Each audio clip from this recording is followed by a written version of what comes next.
What is it with you? What do you got, a death wish or something? That's what it takes. I just want to race.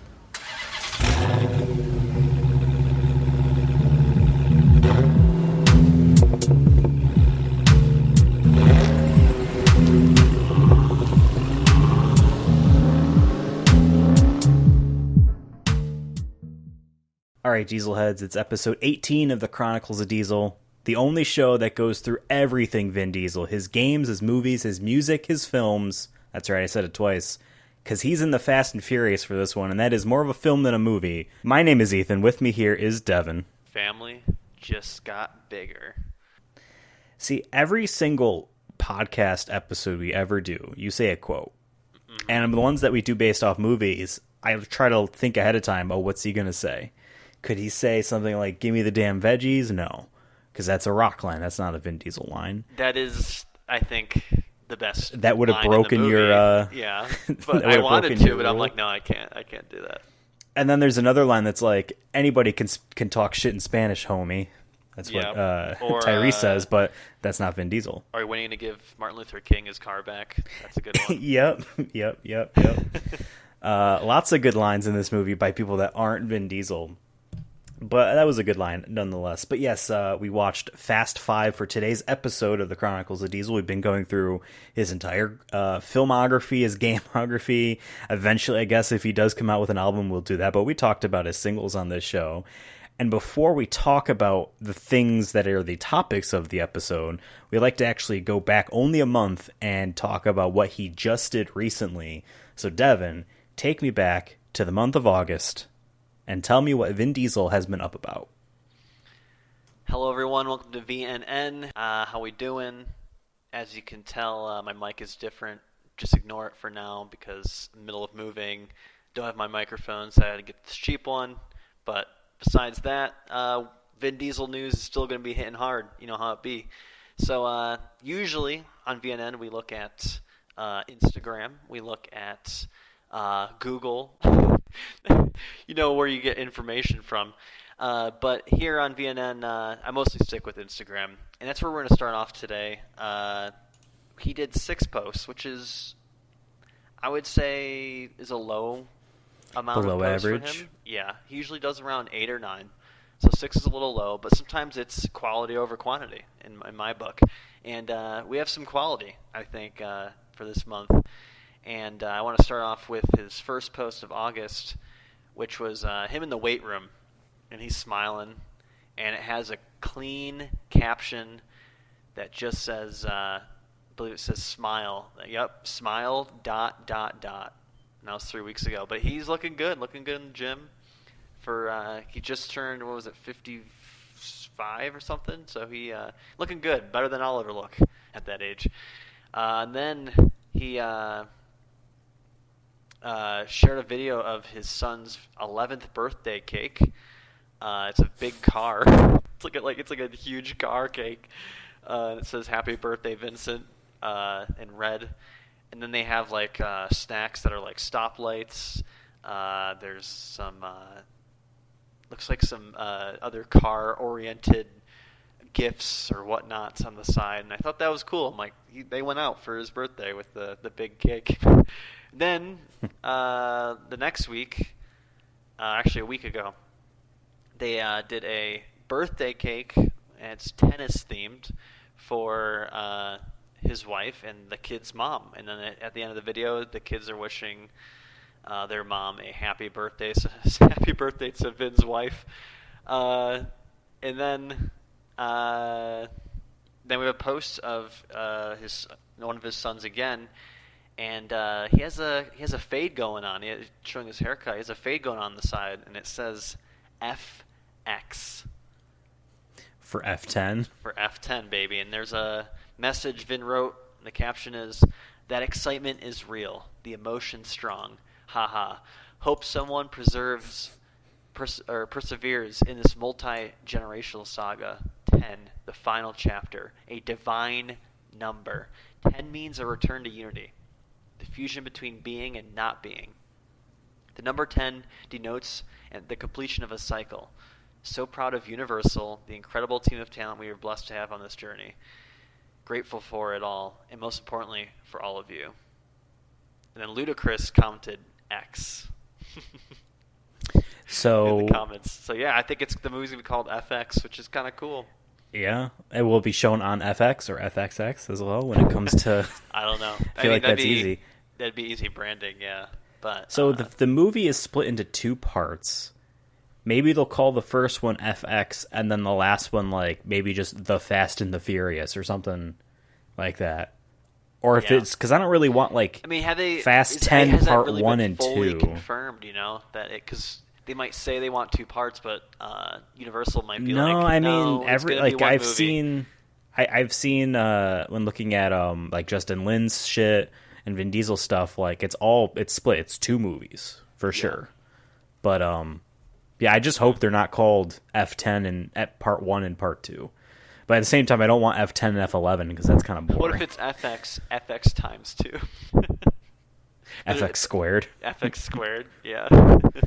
I don't know. I kind of like when not that I have any examples, a long-running franchise ending the last iteration, last installment with the same title as the original.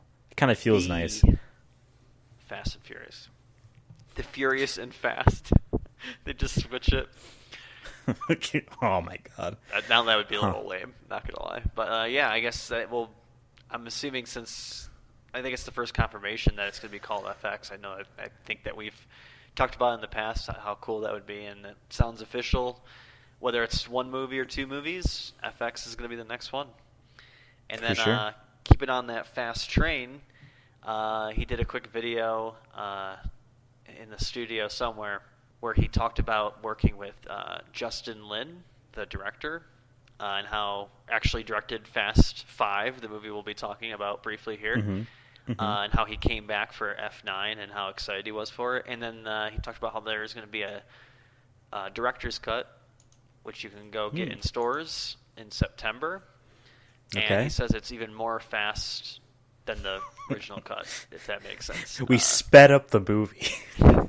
Well, I mean, there's more, I guess, like what Vin Diesel calls Sure. just fast stuff. Sure. Fast and Furious content. So yeah, maybe that's something we'll have to check out at some point, get the director's cut. Granted, I don't know how long it's going to be because I know for Fast 5 here on Amazon, you can pay extra to watch the extended edition, which I did, and it was 1 minute longer. So. Oh yeah, never actually looked up what it was the 1 minute differences longer. were. So I don't know if this director's cut's going to be a minute longer. Are we talking another 30? Well, traditionally, film, you know what I mean? for this podcast, we've watched extended editions wherever we can, unrated versions, and for the most part, it's just a tiny bit longer. Some scenes are held longer, and like maybe there's blood. Yeah, maybe there's blood. Which I will. That's one question, or not one question, one comment I had about Fast 5, but we'll get into that. So yeah, he just did a video of that saying, "Hey, go get the movie when it's in stores." And get the director's cut. Cool stuff. And then, what was this? 2 days ago, you know Vin, if you've been following the show for a while and you follow him on Instagram, you know he likes to say Happy Creative Sunday. There's a video of him he's doing kind of like a selfie video with this nice view on some, looks like some portside beach or something like that. And he's just telling people Happy Creative Sunday and how he's excited for the Fast and Furious movies, or the Fast 10, and who pops up behind him? Michelle Rodriguez, our girl, and she's kind of like, she doesn't say anything, she just smiles, and then she pulls out, she has like a really nice, looks like film camera, and she's like pretending to take a photo of him talking to us, the audience. So it seems like they're working hard on FX or whatever they're doing. They're in it now, so that's exciting. I am definitely excited. I mean, F9 was the height of this year for me, definitely movies-wise. I was super excited and honestly, for that. Watching Fast 5 again kind of gets me like, man, F10, huh? FX. But that's it for me on VNN here. Okay, cool. Oh, right, no, actually, no, sorry. How did I forget? Instagram followers. We've been tracking this for almost a year now, I think. We're getting close to a year when I started tracking this. So last month of July, he was at 71.3 million.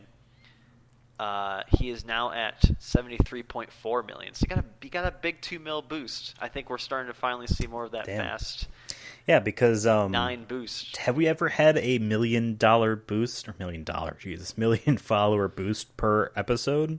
It is roughly a million, or maybe a 500,000, I would say. But this is a whole 2 million. That F9 boost for 2.1 sure. billion. Yeah.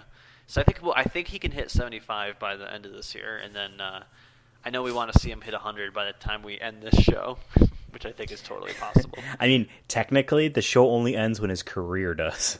Yeah, and we catch up. Exactly. So he could retire today, and we still have 2 years to catch up with all the stuff that he's done. We're still, in 2007? Devon, we're in 2011. Oh, shit. Well, okay, we're getting closer then. Okay. 2007 was one of 2 years, honestly, the only 2 years besides, like, the very, very beginning where he went dark, didn't have a project. 2007 and 2010.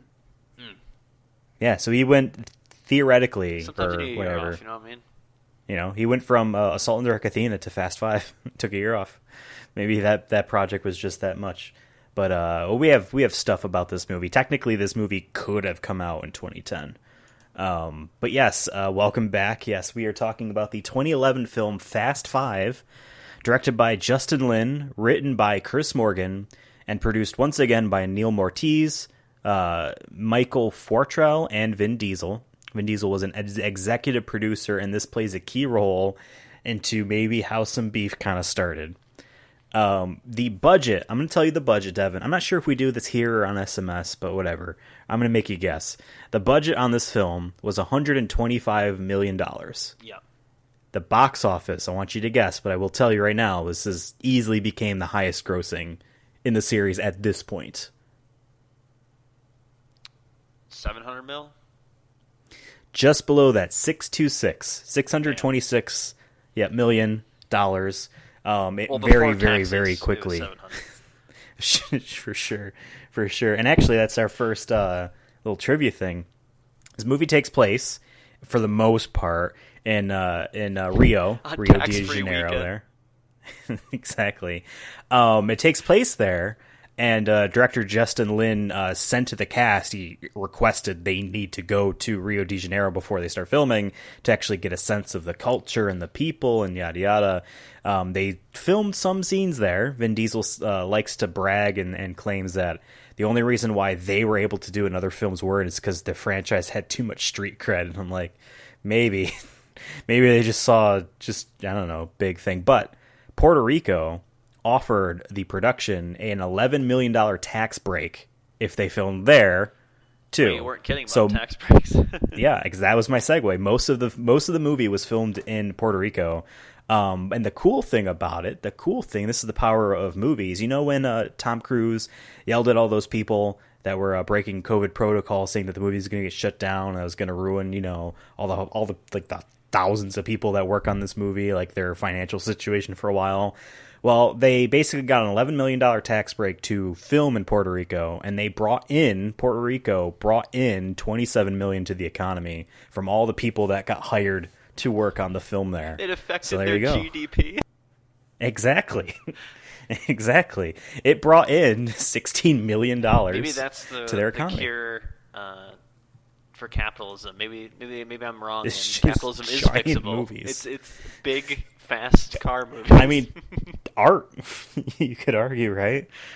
People are willing to throw whatever country you need to be fixed. Well, if you think about it, right? I know you're joking here, but if you think about it, right? In capitalism, we like to min-max our money. That's some gamer talk right there, right? Penny pinch, right? You get the most out of very little, right? So then you cut corners if you can, and you really try to squeeze, right? You won't spend much more money on something if you don't have to. But when it comes to art, there's like no floor or ceiling. So people are willing to just spend whatever on it or throw all their money into something for art's sake and just throwing that out there. But the cure to capitalism is revolution. In any case, $626 million was the box office to this film. Very quickly encapsulated, I don't know if that's the term or not, What was but capped the box F4. office For the previous one.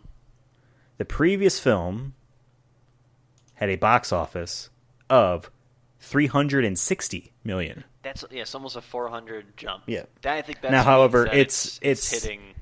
It's now considered a I mean, I think it already was a blockbuster, but like now it's like, oh no, we're gonna make confirmed. big money. Yes, off exactly. these The Onion actually, back in the day, back in 2011, so 10 years ago, ran an article, an interview in quotes with the director, some 5-year-old kid, that they wrote, saying he was the director. You know, obviously, you can, not knowing anything about these movies, be like, oh yeah, it's just crazy cars, and there's this Vin Diesel, and he's so cool.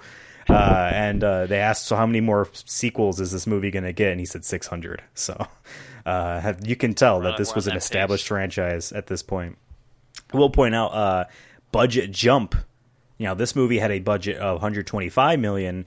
Previous film, Fast and Furious, was $40 million cheaper to film at 85. But still, 125 really isn't even that much, though.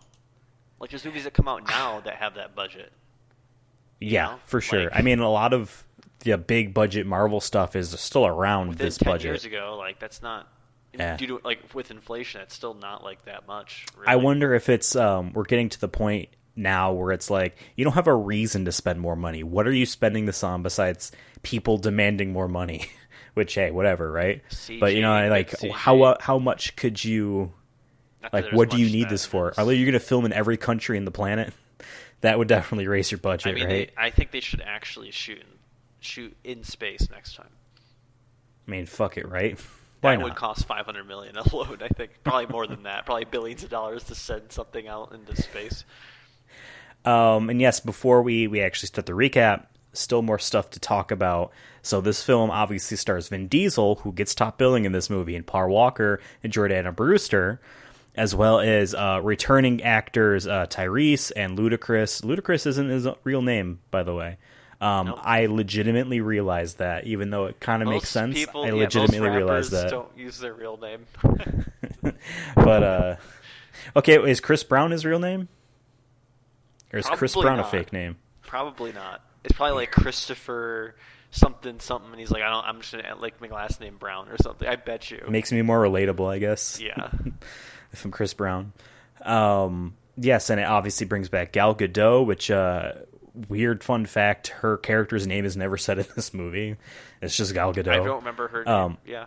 Is Giselle with the G. Oh, that's right. A lot of characters, their She names, was in I feel Fast like were Four, either right? not That mentioned. was her introduction. Yep, Was Fast she's in 4, 5, and 6, and then that's it. I get her introduction in Fast 4, and her introduction as Wonder Woman in Batman vs. Superman confused, because they're kind of similar. I guess it's like nighttime. She's like at a club. Like, I feel like you could cross over some of the scenes. I'm just saying. She's a lot skinnier in this movie than she was in Wonder Woman. They really put her on some weights for Wonder Woman. But yep, she's in that. And obviously, we alluded to him earlier with Bring Us the Damn Veggies. Dwayne The Rock Johnson. Bring me the damn rock. Bring me the goddamn rock. Now, I was also waiting for another line that I guess he says in F6, Fast and Furious 6, where he says something, just ends a line where he's commanding to some woman with just woman. And it made us laugh back in the day. And I thought that was this movie. The Rock is amazing. And I just watched Jungle Cruise a couple of weeks ago. I still need to see that. And he was great in it, honestly. Dude, it's like The Rock is cool. Like, he can just be himself. It's like cool. It's funny. It's witty. It's like, God damn. And I'm so happy that at least we got this film. You know what I mean? Because he's amazing in this film, in my opinion. And he really put in the effort, too. He went into so much extensive and intensive training regimens and stuff to really make him look like a fucking badass bounty hunter, and it shows. I don't know if this is a Rock thing or if this was a director Justin Lin thing, but every goddamn scene in this movie, every single one, the man is fucking wet. He's pouring water down his head. It's all supposed to be sweat, and I just fucking love it. It's just the intensity. Weirdly enough, The Rock to me is like, he is the, like in the 80s, all the action hero, right? Everyone was ripped and sweaty, and I feel like that died, right? Like maybe in the mid to late 90s. I feel like Arnold Schwarzenegger, I think, wins that out of all those. He did all the movies. Everyone got enough of what those movies were, right? And then you get into the 2000s, you don't really have that as much, right? And I'm thinking about we don't have those action movies those action star kind of movies anymore. Or at least that physique, right? Now it's John Wick. Now it's people maybe who are not these huge men. They're just more like they'll outskill you, right? It's intensity and will, not sheer muscle mass. Yeah, and then I think about it, I'm like, no, who is our Arnold Schwarzenegger? It's The Rock. I mean, straight up. I think about he did these kind of movies, right? And then he's done comedy movies, or he's done more fun movies like Jungle Cruise now and Jumanji, mm-hmm. These kind of fun movies. But he started off, he was in wrestling, right? And then he got into, more, I think, these action, goofy movies at moments. But I was really thinking about it with this film. I'm just like, he's our freaking Arnold Schwarzenegger, and I think we need to start appreciating that. I'm actually kind of glad you mentioned that too, because several of the reviews for this movie back in the day, 10 years ago, actually called the Vin Diesel and Rock duo in this movie a return to that kind of 80s era of action stars, just Sylvester the big dudes. Stallone and Arnold, yeah. But we never got a movie with them until freaking Expendables in fucking 2008. Just, yeah, that was not nearly as good as it should have been. But I mean, that's an example of just you throw everything there and it's supposed to work because the ingredients are there, but you don't have The Rock to cook it. You know what I mean? You don't have the right chef. Doesn't The Rock have something to have a line in wrestling where it's something about cooking? Doesn't he say this is what some wrestler has a line about cooking? I don't know. I just knew he says "shut up, bitch" at one point, which he probably has said. He's probably said that on the set of this film to Vin Diesel, because as we all know nowadays, Vin Diesel and The Rock, basically Vin Diesel's crew, I think it's mainly Ludacris and Tyrese, nowadays have beef with Dwayne The Rock Johnson, and apparently stems to this movie. Vin Diesel is an executive producer on Fast 5, and I believe the rest of the series too. And probably F4, Fast and Furious 4 as well, right? Because of the deal he made with Tokyo Drift. We talked about that in an earlier episode. Vin Diesel very, very much wanted to get the best possible performance he could out of Dwayne The Rock Johnson, who did not appreciate the kind of behavior, I guess, Vin Diesel was giving him. We don't really have the specifics, but it's kind of just what each of them has said in post. We're gonna get in a book one day, one of these days from now, when The Rock wins his third term as president of the Libertarian Party. The Rock had said on social media around this time that things were issued due to candy asses. That's his line or whatever. He's referring to Vin Diesel. So Vin Diesel definitely gave him a hard time, so it appears, and that's where the beef started. And I wonder if that's a kind of the auteurness that Vin, not saying he doesn't have it necessarily. I don't think he has it as much as obviously the Tarantinos of the world, but maybe that's him trying to because we know he's seen himself as a creator. You know what I mean? So I think he tries to get the best out of the people he's working with, and how that comes across maybe is obviously something that maybe he at the time didn't know how to do well.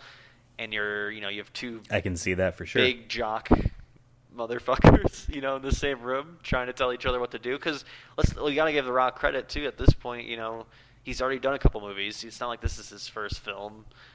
Right. He's starting to establish his own thing, and if anything, he's setting the groundwork now in this film for what he is now. Yeah, and I mean, shortly after this movie came out, I'm not quite sure on the time frame, but it was very shortly after this movie came out. There was a WWE event that he was at that was also his 39th WrestleMania anniversary in the WWE, or his birthday, something like that. It was about him. And all these other wrestlers dressed up as roles he's done in movies, including this one, which was very recent. He was in a lot of stuff at the time. But so was Vin Diesel, and he was executive producer. I mean, Vin Diesel made $15 million off this movie. You smell that what was the his Rock pay. is cooking. That's what I'm pretty sure that's his line. That's what I was thinking of. I'm sorry. I don't know. I'm not a big. Came to me. I don't know all the wrestling history stuff, but let's begin the recap of this movie, which opens with a recap of the ending to F4. Basically, we see there was a couple extra scenes, I think, in there. Yeah. We see Brian O'Connor, Mia Toretto, and someone else who I didn't really get to see in a third vehicle attack the prison bus and free Dominic Toretto. He was sentenced to life in prison, and very shortly after, at least it's implied, that Brian is like, no, and we're just going to break him out and be criminals again, even though like we just got like okayed and free, but whatever. Police and news immediately know it's Brian O'Connor, the FBI's most backstabbing good guy. This man has betrayed the FBI 3 times now, I believe. This is the 3rd time that he's done that. But I'm good for them. Like, usually in a movie like this, I feel like there would be at least some time where the police don't actually know who did it. Like, at least, no, this is the obvious. It's the guy. Like, they did it in Streetcars. Like, it's them. I wanted to say, actually, I Sure. like that it starts right off where we left off. I love when, like, sequels do that, where it's like 5 minutes have gone by, maybe, like, in the universe, in this film universe. I like that. It's not like John Wick 2 does that. some random amount of time. You know what I mean? It's just like, nope, it's right where we left off. And I like that. I like that a lot. And they did a good job, I think, of... And I will say, I after watching this movie again, I think they do a great job of recapping the previous movie and telling you don't really need to care too much about. It's just the important part. Yeah, and like I think this movie does a great job of being a jump-off point, and it starts off pretty early with like how they recap the ending of the 4th movie. I mean, and honestly, you don't need to know what happened. If you didn't see those 4 movies, it doesn't matter. I agree. It was hard for me to find a jumping off point when someone's like, oh, which one should I start with? And you know me, and you're very similar, I believe, as well. As like, no, you watch them all in order. You start with the first one. I think it's then just you do the because we second, care then so the third, much about like right? getting all I just the lore. want to make sure I know exactly all. I want to know everything, including the fact that there is technically an unofficial prequel for Han that Justin Lin did in 2002. That isn't actually tied to the universe, but like it stars Sol Kang there, Gotcha. who is Han, and it's like Justin's like, yeah, I mean, sure, it's him, it's that guy, but it's unofficial, so that's why whatever. But no, I mean, I will always say you watch the first one, the second, the third, the fourth, the fifth, all throughout, so you appreciate when they hit their highs. You know where we came from. But at the same time, you're not going to be able to convince everyone of that. And this, like, might be one of the best ones in the series, if not, like, the first or second best. It depends. We'll get there, right? This is definitely a good jumping off point. You don't need to know how. That's what I'm saying. The why, recap is quick. You know? It takes directly from the ending of the 4th movie, and it adds additional scenes and adds additional, maybe a little bit context, but it's so quick. And then that has the news station being like, okay, everyone knows these are the bad guys, so don't worry about it. Like, you don't have to realize who's what. Like, you're like, okay, I know they're together. If I've never seen any of these movies before, I know they're together. And there's a really good example of that actually isn't even tying to one of the previous 4 movies. When we're talking about an explanation or like more history about why someone is the way they are. I forget who. It might have been Tyrese or it might have been Brian or maybe both of them. See Tej working with like just electronic shit or whatever, hacking or whatever. They're like, how did you do this? And he said, oh, I lived a life before you knew me, Brian. Like, that was the line. It's like, that's all you need. Yeah. Right? And he's like, that's it. It's just fine. That sets up so much more stuff, too, now, like, in hindsight. So I was always in, like, for example, in, F9, I was just like, how does he know how to do all this stuff? And, like, now I know. Yeah, he just does. You know what I mean? I mean, in Too Fast, Too Furious, he's, like, running, like, events and shit, like races, and he has all these businesses he's running. They don't set him up as, like, the tech guy. they kind of do, but like this one's like, yeah, no, I lived a life before you knew me, Brian. That's it. That's all he is. And then even like when they bring in the safe, yeah, we had lives too. Like, we just need a safe here. You know what I mean? Like, we're all criminals to an extent, and we definitely are right now. But yeah, yep. Next, after this, we arrive in Rio. Brian and Mia are just driving through Rio, and they meet up with Vince, the douchebag from Fast and Furious 1, the original. A guy I did not expect to see. Obviously, I knew because we saw this movie before, but I did not expect to see this man pop up again. He was such like a forgettable character in that movie. He was just like the competition for Brian over Mia. Yeah. He was like the guy that was like ruining things, but it was also kind of right about the fact that he was a cop. But he's here. He's got a wife and a kid, which I think they established just so that there is no confusion over like, is he still trying to get Mia? Yeah. He's got his own little family. I wanted to say I really liked the cinematography and editing and all that good stuff. Like up to the point where they met him, it felt like it didn't feel like some of the other Fast movies we've seen, including the ones after this. Like the first like just couple scenes where it has cuts of it is Brian driving the car, and Mia's sleeping, right, and then does cuts where she isn't sleeping, then does cuts where she is. It's like, okay, time has passed as they're trying to get through here, and there's like close-up shots. I just really liked that. I don't know why. I just like, this feels like a thriller film in terms of its like direction, and I'm like, this is cool. I really like this because I feel like this is my one critique I think of the later Fast and Furious movies. They focus so much on the action that it just becomes they skip the minutia. Yeah, there's no like kind of it stuff. feels like there's less thought into like how a scene transitions to another at moments. It's kind of just like, okay, we need a zoom crash of this because we can't show too much of this done. Like, what I mean? It's more of just that kind of stuff instead of like, no, like there's some flow of time that they did or that they established with just like how they cut that part.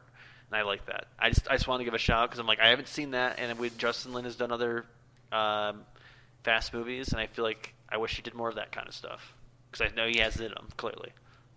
I know Universal, their direction from up top was to transition the series from a street race culture thing to more of a heist type stuff. And obviously, you can tell in this movie. Film. Yeah. Yeah, There's for sure. moments where it feels like because I've seen other heist films or like these kind of, I want to say like this movie's loosely a thriller film at moments, and it just has that editing style. Not the whole time, but like there's moments of it like when there's dialogue or like anything like that. It just felt different from. It actually felt more kind of like that one short we watched. That Vin Diesel. Los Bandoleros? Yeah. Had that kind of just like those effects that they used in that. There's even a call out to it. Yeah. When they say like I forget her name, Neves, I think is her name, the police lady, saying that they stole gas and give it to the people. Like that was in that short. But yes, Vince is here, but Dom isn't here yet. So they eat dinner with Vince's family.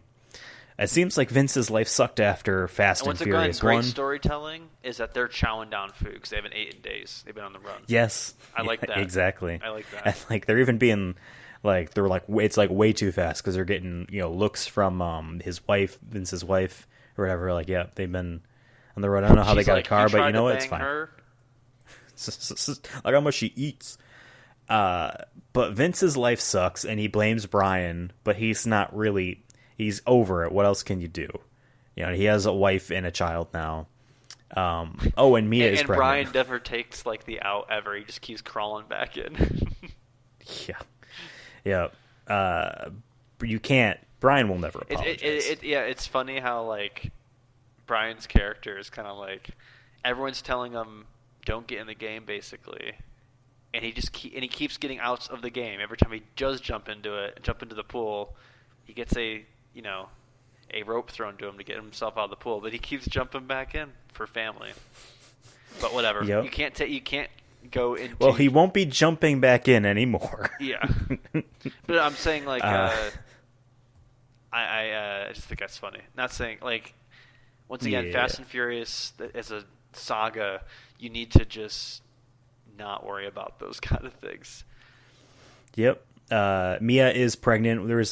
They don't straight up say it, but like it's obvious. The wife says, "Does he know?" And like, there's telltale signs in body language for that. And meanwhile, Vince tells Brian and Mia about the car stealing job. And this is what's a little bit confusing. I understand the intent, but I was a little bit confused of like, wait, did they do it though or not? Dom shows up right at the end, but like, I was confused. Is this still that night or is this the next morning? Or like, when is this? Because obviously later when he does meet up with Brian and Mia, like, oh, you're here kind of a thing. So he very clearly showed up last minute, or at least maybe after Brian and Mia left. But in any case, we cut to a train that Mia and Brian are on, and Mia is scouting countries that will extradite them because they are criminals, which I thought was kind of cute. And a little bit of like sewing a tiny bit of a C plot, you know what I mean? Right here, like, yep, they're planning for the future. Yep, she's pregnant. She's planning for the future. She's like, and then eventually when we introduce the fact that they will get millions of dollars, we'll be fine. Exactly, right? They're sewing it in, and it makes sense that they can do that. Would you there, tell your kid if you in their shoes that like, oh yeah, like we're criminals? Yeah, or would you just be like, family fortune? Well, I mean, yeah. Eventually, right? They just become like untouchable by governments because they're superheroes, right? But their house will blow up 7 million times, and they'll keep going back. I hope that we get a Fast and Furious movie. Like after, let's say F10 happens, it's over. They don't do it. I want them not to do it for like 20 years, and they have the kids become the next Fast and Furious, and it's all about them learning what Grandpa Vin did and all that. Or sorry, what did Uncle Dom do? You know, like that's the kind of stuff I want to see. Well, like, how would they like rationalize? You know. Any of that? I haven't seen any of it, and I probably won't. Maybe, who knows? That Fast and Furious like cartoon on Netflix is like in season 5 or some shit. That's supposed to be starring Vin Diesel or Dominic Toretto's very, very young baby brother, or baby cousin, or whatever. So he's the cousin, something like that, right? And they're spy racers. Like, wow. But yes, they are on that train. They're chit-chatting. They begin the plan to find the cars by walking through. They get a little ID badge. And while Vince's crew runs up with a truck. Little tiny fun fact, they had to build a truck that could keep up with the train because that was done IRL. That was not effective. It looked. I will say that was an actual truck. This movie look like still stand. Like there's a lot of practicality. We will get to it. Some of it will shock you. They actually did kill all those people. No, I'm kidding, with the guns and stuff. For the realism. And that one shot where Dwayne "The Rock" Johnson takes some AK or some gun and just guns down someone when a top-down shot during the chase when he's chasing Vin Diesel. He actually did kill that man. And then he knifes a man in the neck. That was real. He definitely killed those people. By the way, since I'm talking about that, most of the extended edition differences are blood and louder death sounds. I don't remember there being so much blood in the Fast movies because I was like, there was like one point I remember like I think it might have been the scene where The Rock uses a knife. I'm pretty sure. I'm like, I saw blood. I'm like, was there blood before? I'm like, I don't remember. It was not blood in the theatrical. A lot of the changes are stuff like that. Once again, this turns into more of like a heist movie or more of a thriller movie when there's more blood definitive. And violence. The man is violently killed. Yeah. And right before he stabs him, we get an overhead shot of him gunning someone down with like an AK that he takes off the body of someone else, right? In the extended version, there's more frames of that man crumpling to the floor than there was in the theatrical. That really, some of the neck snaps are louder in the extended. Lots of blood. Lots and lots of blood.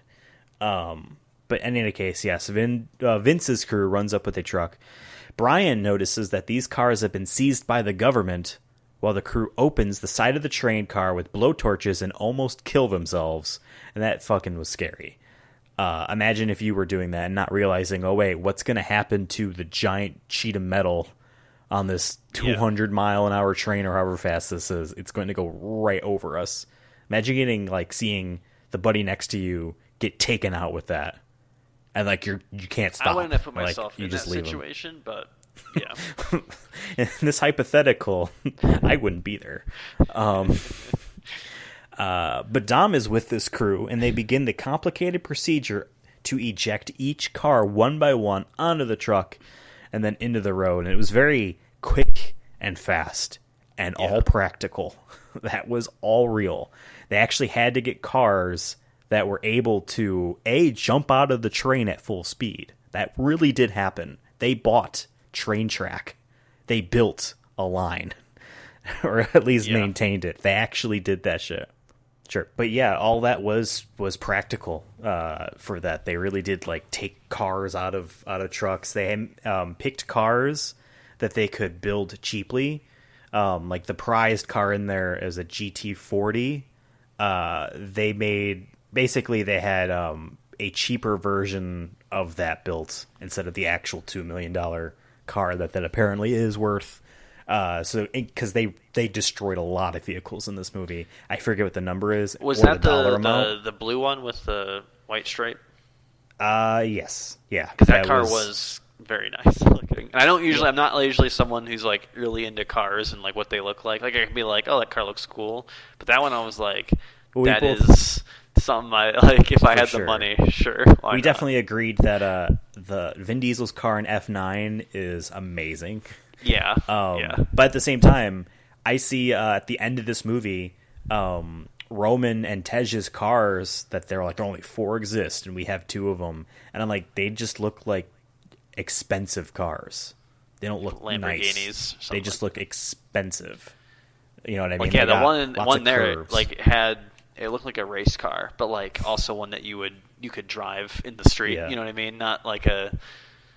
Yeah. It had that good mix of oh, this is expensive, but also racy, and also just and also racy. Oh yeah. So some sketchy things. Speaking of sketchy, some of these guys look a little sketchy, and the plan seems to have changed a bit. Dom tells Mia, "Plan's changed. Wait till I call you," and then she heads off in a different direction. And that kicks off our big next thing here. They attack Brian and Dom. Brian and Dom fight them back while the train finally notices it's being robbed. Somehow. And they start to... but whatever. Start to walk down the cars. Where's the key? That kind of stuff. Dom takes a crowbar to the back and doesn't really flinch. He yells, remember when he gets shot? And he just kept going, yeah. Yeah. For sure. I mean, that's definitely his character, and it works. A crowbar would at the very least bruise you, really bruise you, if not impale you, because especially that sharp end. You could tear some muscles with that shit. Yep. Dom also tears muscles when he throws people out of the train, while Brian does some Mad Max shit in a truck outside. I forget how he ended up outside, but he ends up outside on the truck, fighting with blowtorches and shit. This truck, in particular, ends up in a chaotic jump into the train. It ramps up into the train, and you see the train rattle a bit as it moves. Devon, that was real. They jumped a truck into the train. That was not CG. I was going to say, this movie looks so good for 10 years old. Because I've seen movies that are 10 years old and the CGI or whatnot looks bad. And I'm like, this had to have been actual stunts. Being done. Because they got a lot of shit for that in previous and stuff from street race boys, apparently. And yeah, they remember in the first Fast movie where it has them doing the 1 mile that was 10 minutes long race. They kind of do it in this too.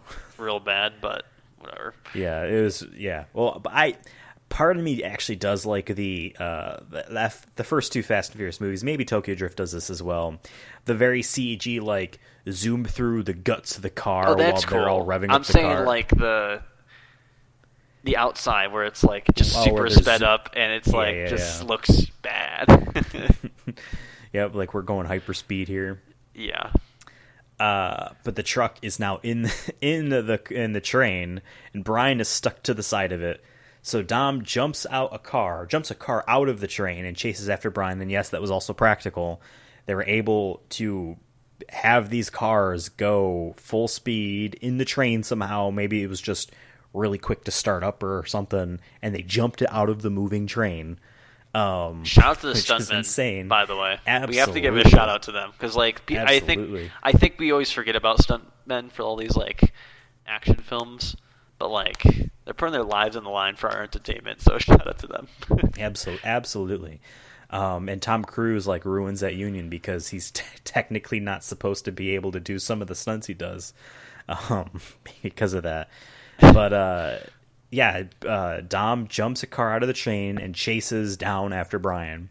Brian jumps onto the car, and then the car jumps off a cliff into the waters below, which is also equally crazy and nuts. And they just jump out of the car. I totally forgot that happened until it was happening. And I'm like, oh yeah, this happens.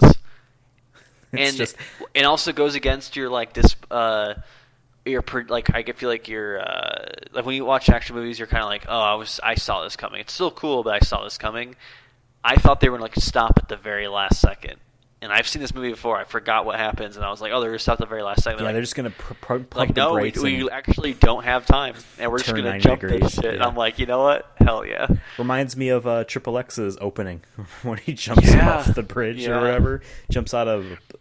Honestly, I'm all a car, for it. Right? Nothing is like something we've seen it before, but like it's still cool every time. Just jumping off bridges and shit with cars, like just fuck yeah.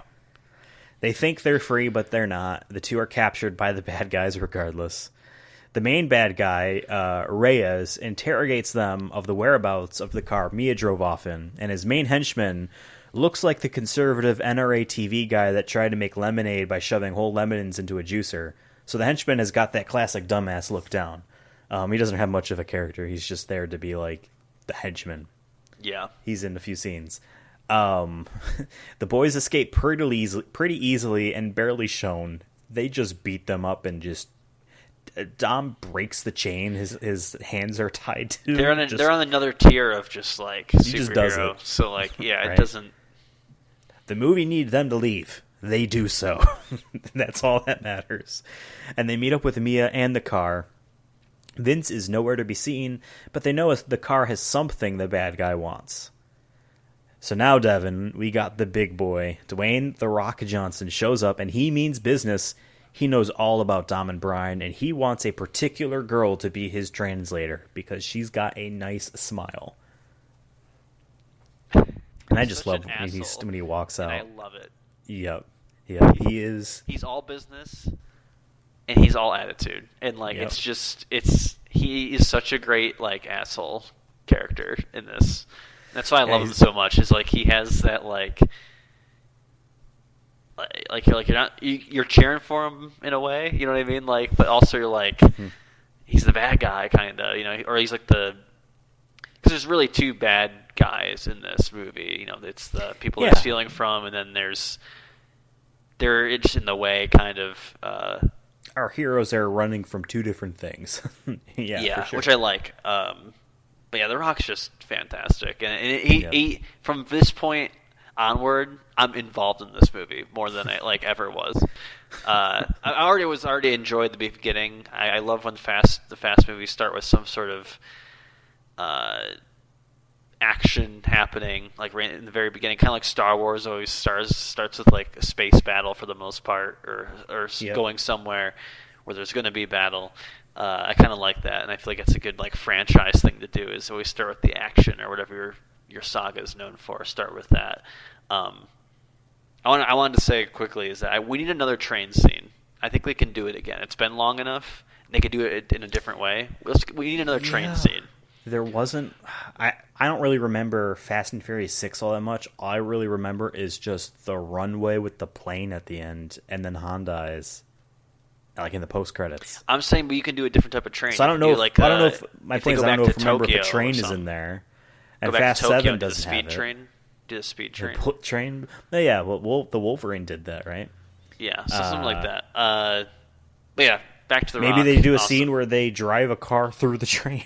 Yeah. Well, But yeah, motorcycles. Rock on is top. awesome. Show me the damn veggies. The best quote It's in not this film. here. It's not this scene yet. Oh, it isn't? Because I started recording this in case it was with my phone, and then nope, I had to delete some videos. This is the next scene where he pops up.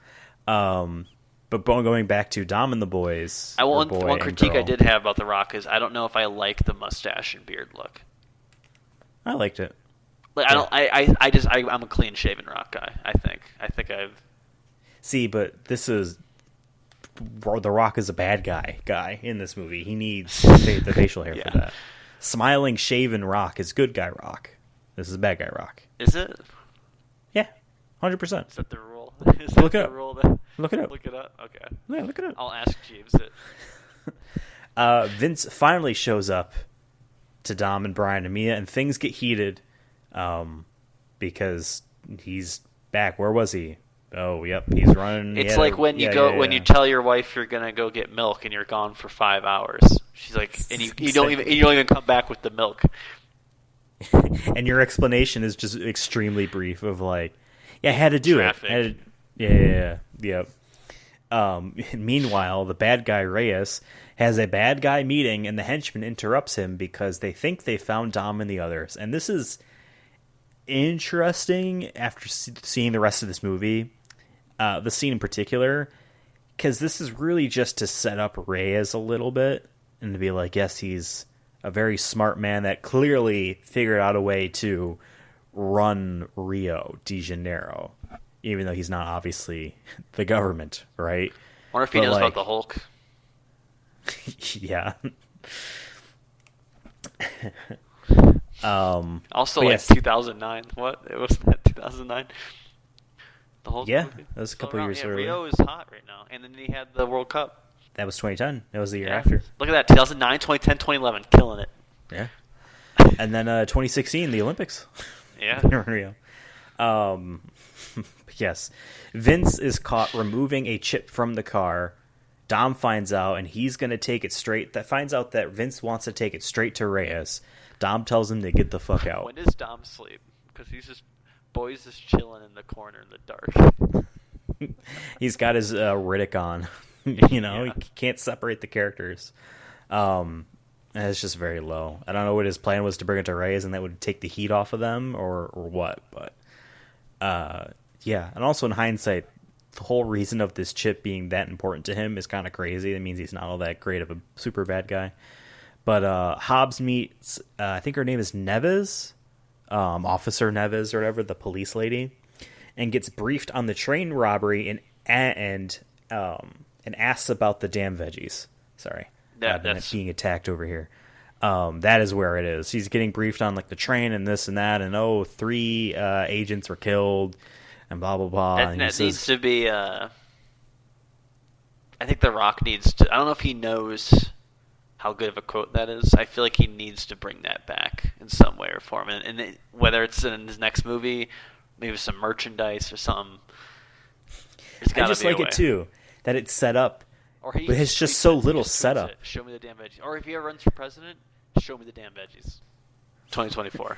Yeah, because the briefing opens up with just whatever officer man saying, "I got good news or bad news," and The Rock is like, I like my dessert first.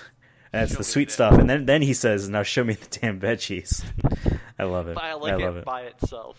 Like it doesn't even need. Out of context, it's just like what, but you do understand it because this is his delivery. Meanwhile, Brian examines the chip's contents on a computer, which seems smart, and sees that it has a delivery schedule. I love in the Fast movies, once again, CinemaSins, fuck all those people, and I'm sure it's something they would like where did they get that stuff? And I'll be like, yeah, I agree, but who cares? Oh, this computer was from the car, which is hilarious. Oh, okay. That I'm just saying, they were I feel searching like and they always searching. have the shit they need, and Yeah. I don't care. I don't. So I'm just saying, if you care, if you watch this movie and you're like, wow, I hope they talk about it. This is me talking about it. I don't care. Yeah. They have the stuff. They bought a safe. How? On eBay or something? I don't know. They have it. Doesn't matter. Well, and that's like the point I had been saying in other movie episodes we've done recently. Like, I'm at the point now where I do not care about nitpicks or plot holes or anything minor or even somewhat important, as long as it's for the sake of moving the movie forward. Especially if the movie doesn't take itself that seriously. Do you really want like a long-ass explanation shown in the film to make it feel, like it's actually organic and interwoven about how they got that extra safe? It depends on the genre. There's so many variables to it. You know what I mean? There's so much shit going on in this movie. People, and this movie is also, by the way, the longest Fast and Furious movie by far, up until, this is longer than the first 4, in any case, at 2 hours, a little over 2 hours. So 130 minutes. FX going to be There's 4. a lot of stuff. There's a lot going in here. God, I hope so, right? 10 hours. Part 1 is 5 hours. Part 2 is 5 hours. Hobbs strolls up to their base of operations with a hand cannon, which looks badass. While Brian estimates the large amount of money that must have been hidden, this chip is a map to it all, which is interesting. I also don't know if this is true or not, but when you have that much money, you just value it in the weight of it, which is interesting. So they estimate we'll never be $100 million. Rich, so we'll never know. Yeah, I guess that's true. Or we'll never be drug lords either. A chase ensues as Reyes's men and Hobbs's men both convene on the men on the group at once. Our crew gets split in the scuffle, and Dom is chased by Hobbs. And this was like a big scene that was shot in Puerto Rico. This whole chase with the roofs jumping. Chase was great. Yeah, this was Reminds very me good. of the Hulk, but it's okay. Also true. I like the point where I love this. I actually watched it twice on here. Everyone's running away from Reyes's men, and also they kind of know that Hobbs's men are there as well, but not that they really know Hobbs or anything like that.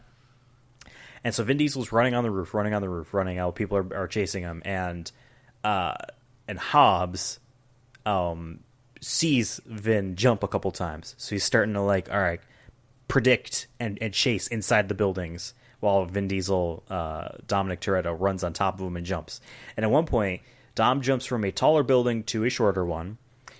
While he's in the air, Hobbs jumps out of a window, bear hug style, to jump after him. And you can see Vin Diesel do a quick turn of what? in mid-jump, and I fucking love it. But yeah, being chased. I love the scene. And meanwhile, Brian and Mia make a leap of faith while they're also being chased and get away. They're also being chased by people shooting at them, and they jump what would most likely kill them, but they jump anyway. It's a leap of faith. What else are they going to do? Dom bumps into Nevis and saves her from Reyes's men, and then ditches her right where she's standing. This is maybe a bit too intense for her, but she also starts to bring up the whole doubt she has that Dominic Toretto and his people are actually the people that killed, you know what I mean, the DEC agents. I think they were. Yeah, I mean they killed people, just not they definitely their people. Killed people, just yeah. Exactly. Not officers, I guess. There might be a reason for this. And then this is one of the first scenes I really noticed this in, and I love it. In the aftermath of this, Hobbs catches up with Nevis, and he's dripping wet. They obviously he just ran a marathon. Yeah. And he's just so fucking calm.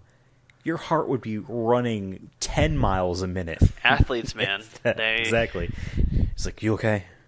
And he's just calm about it. As cross-country runners, I used to know who can have full-on conversations while running, so, I get it. And then it times that by 1,000,000, because that's The Rock.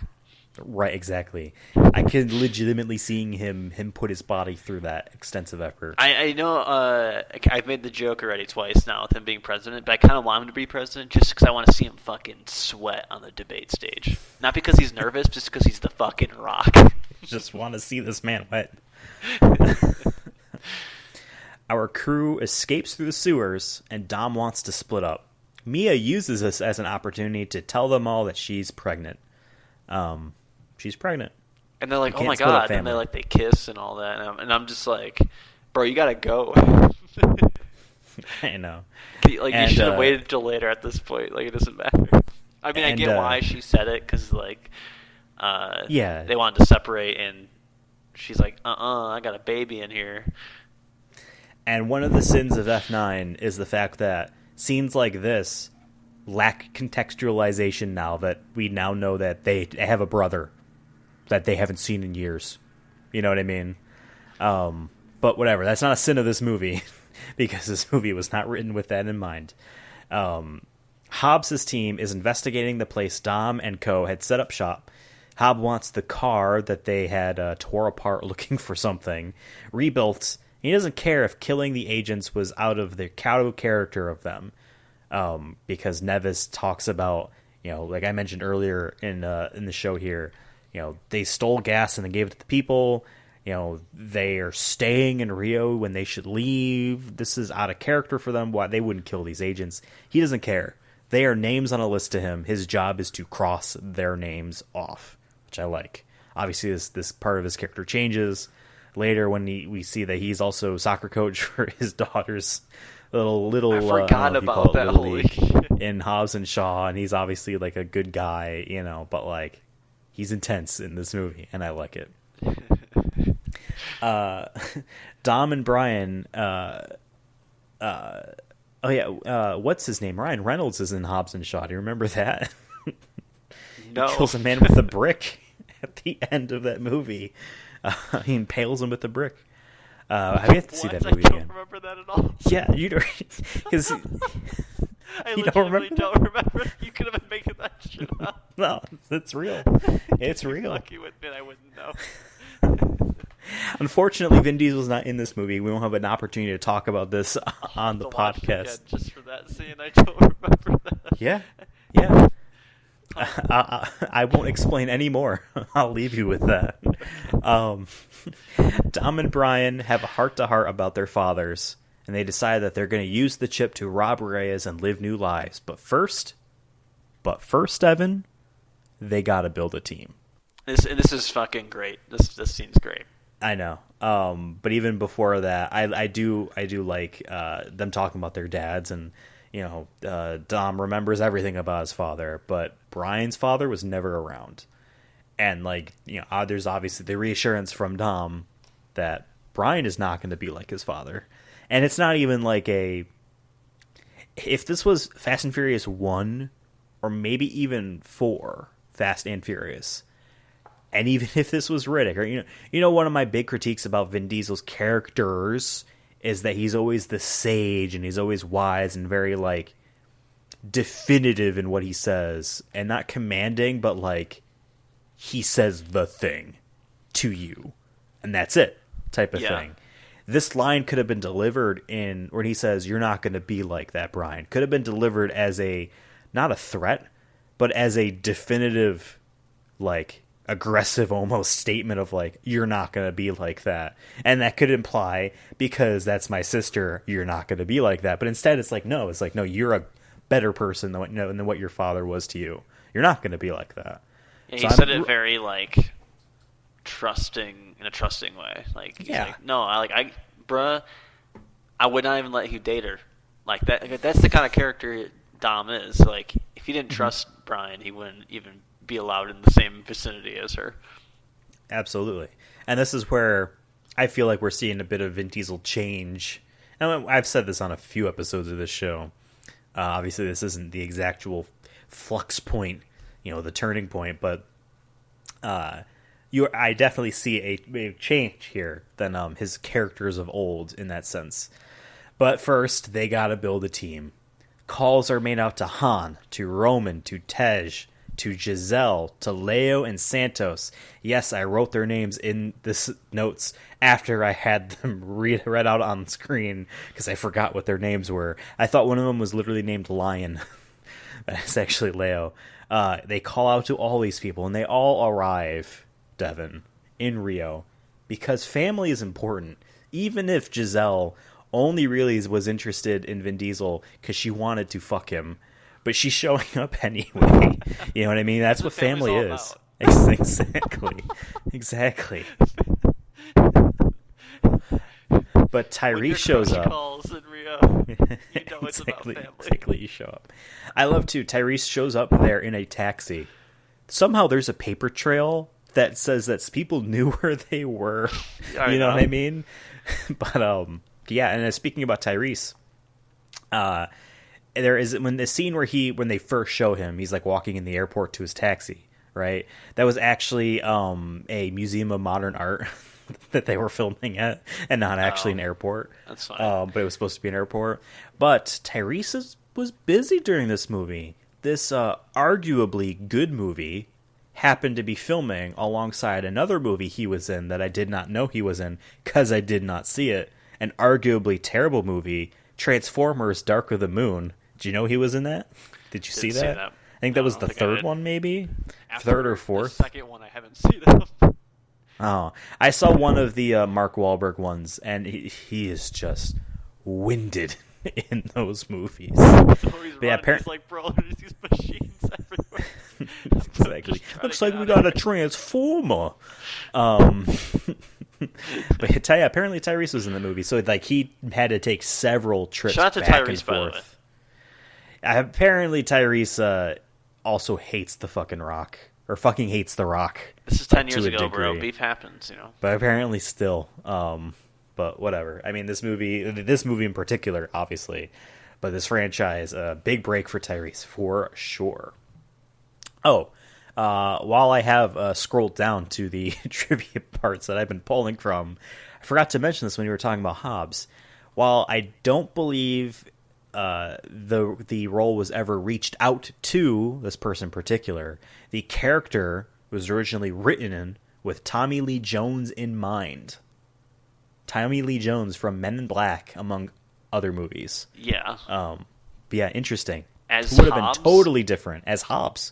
The What? character was written with Tommy Lee Jones in mind. I mean, Tommy Lee Jones is like in his late 50s, I feel like, at this time. He's very He's old. now. Yeah, for sure. I mean, but I do He was get old it. in Like Men they in had, Black. That was in 99. Yep. I mean, that was the point. He was the old, Yeah. the old, officer, and Will here Smith comes was the just new hitting his Youngblood. prime, yeah. Absolutely. Yeah, I had to look this up. I'm like, it's not that Tommy Lee Jones, right? No, it was that Tommy Lee Jones. And it is claimed that the inspiration for deciding to even offer the role to The Rock was that some fan wanted to see The Rock in the movies, and they said, "Oh, he'd be a great fit." Some fan said that. Some fan? Some just fan. like one guy? She was named. One kid? I have to find it again, but she was named as like, yep. It was like, oh yeah, it'd be great if The Rock was in the movie, in one of these movies. Yeah, interesting. But yeah, this is where we get all the introductions for the characters.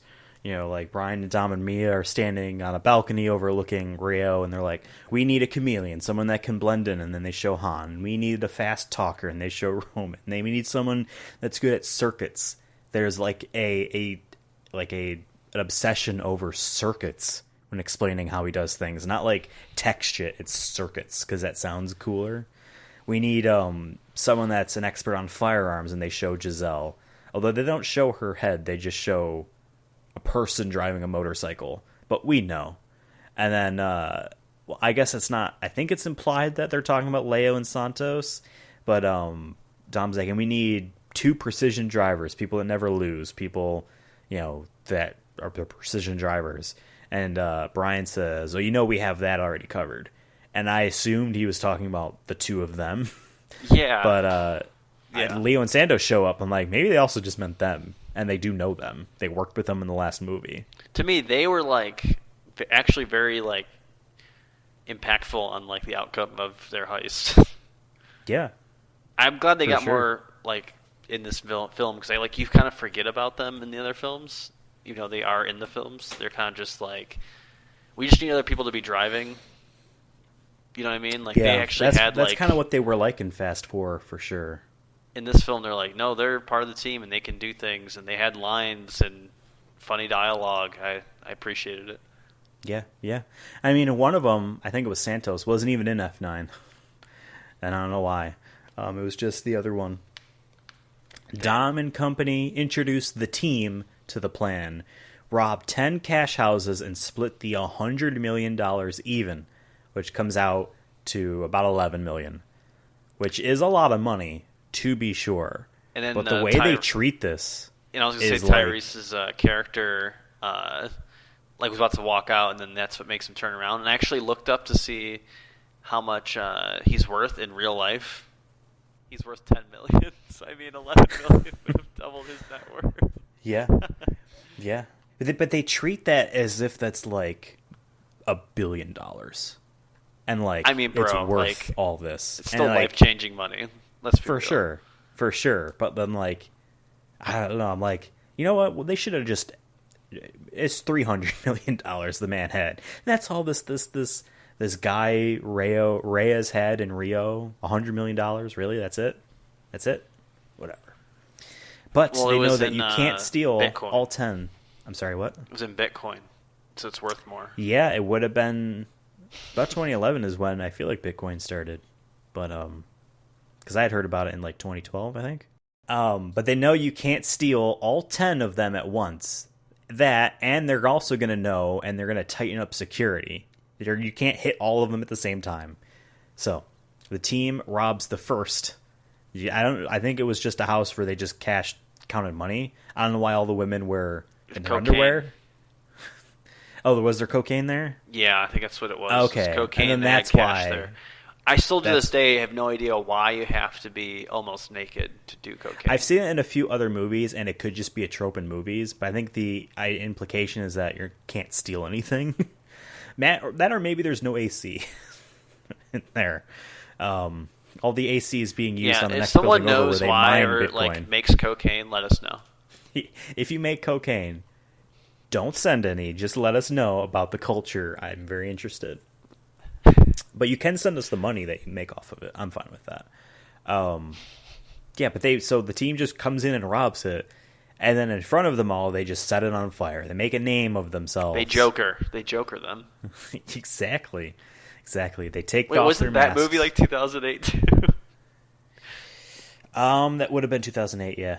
So like, was man, 3 years earlier. This movie has so many like other movies in it, but in a good way. I don't know, if not necessarily on purpose, but just like. There's so many like segments in this film where I'm like, oh, it's like this movie that came out 2 years prior. Mm-hmm. Yeah. It'd been funny if Vin did say like it was never about the money, but it is about the money for them. Yeah, I mean, yeah. So they don't actually readjust that number then. How much money was that? Because they still talk about $11 million throughout the film. I always assume when you say like that much, it's like 11,005,800. Like they have like it's just rounded up or down. You know what I mean? And they also guesstimated too based off weight, assuming it was 20s that were being stacked and not hundreds or even tens, right? Or maybe it's all singles. Oh my god! Still a lot of money. 100,000. Well, that's not that. Yeah, everyone gets what? $10,000. Meanwhile, Hobbs's team has rebuilt the car, which looked like that took a lot of time, and they learn about the missing chip while hearing about the robbery. And this kind of sucks too. You can feel from them. They didn't need to rebuild that car just to know that the computer that sat in the dash didn't have an SD card anything to make. Yeah. It didn't have an operating system to boot. Essentially, that's what that screen was basically saying. There's no BIOS. Great. You didn't need to plug the car in. But they hear on the radio or whatever, the police scanners that about the robbery, so now they're keyed in. Reyes orders all 9 remaining houses to move the money to one location. The team watches all the cash houses, or as many as they can, get moved to a police station, which is not something that they expected, while Reyes inspects his money. This is also kind of where we learn, although the team, I think, has this inferred, and Hobbs has this told to, that yeah, Reyes has most of the police role under his payroll. And yeah, they are all just there to guard his money. Fast and Furious always has like a very, very, very, very, very like just a little sprinkle of ACAB energy. It's got a low opinion of the police. Yeah. It feels like. For sure. I mean, technically, Hobbs is a bounty hunter.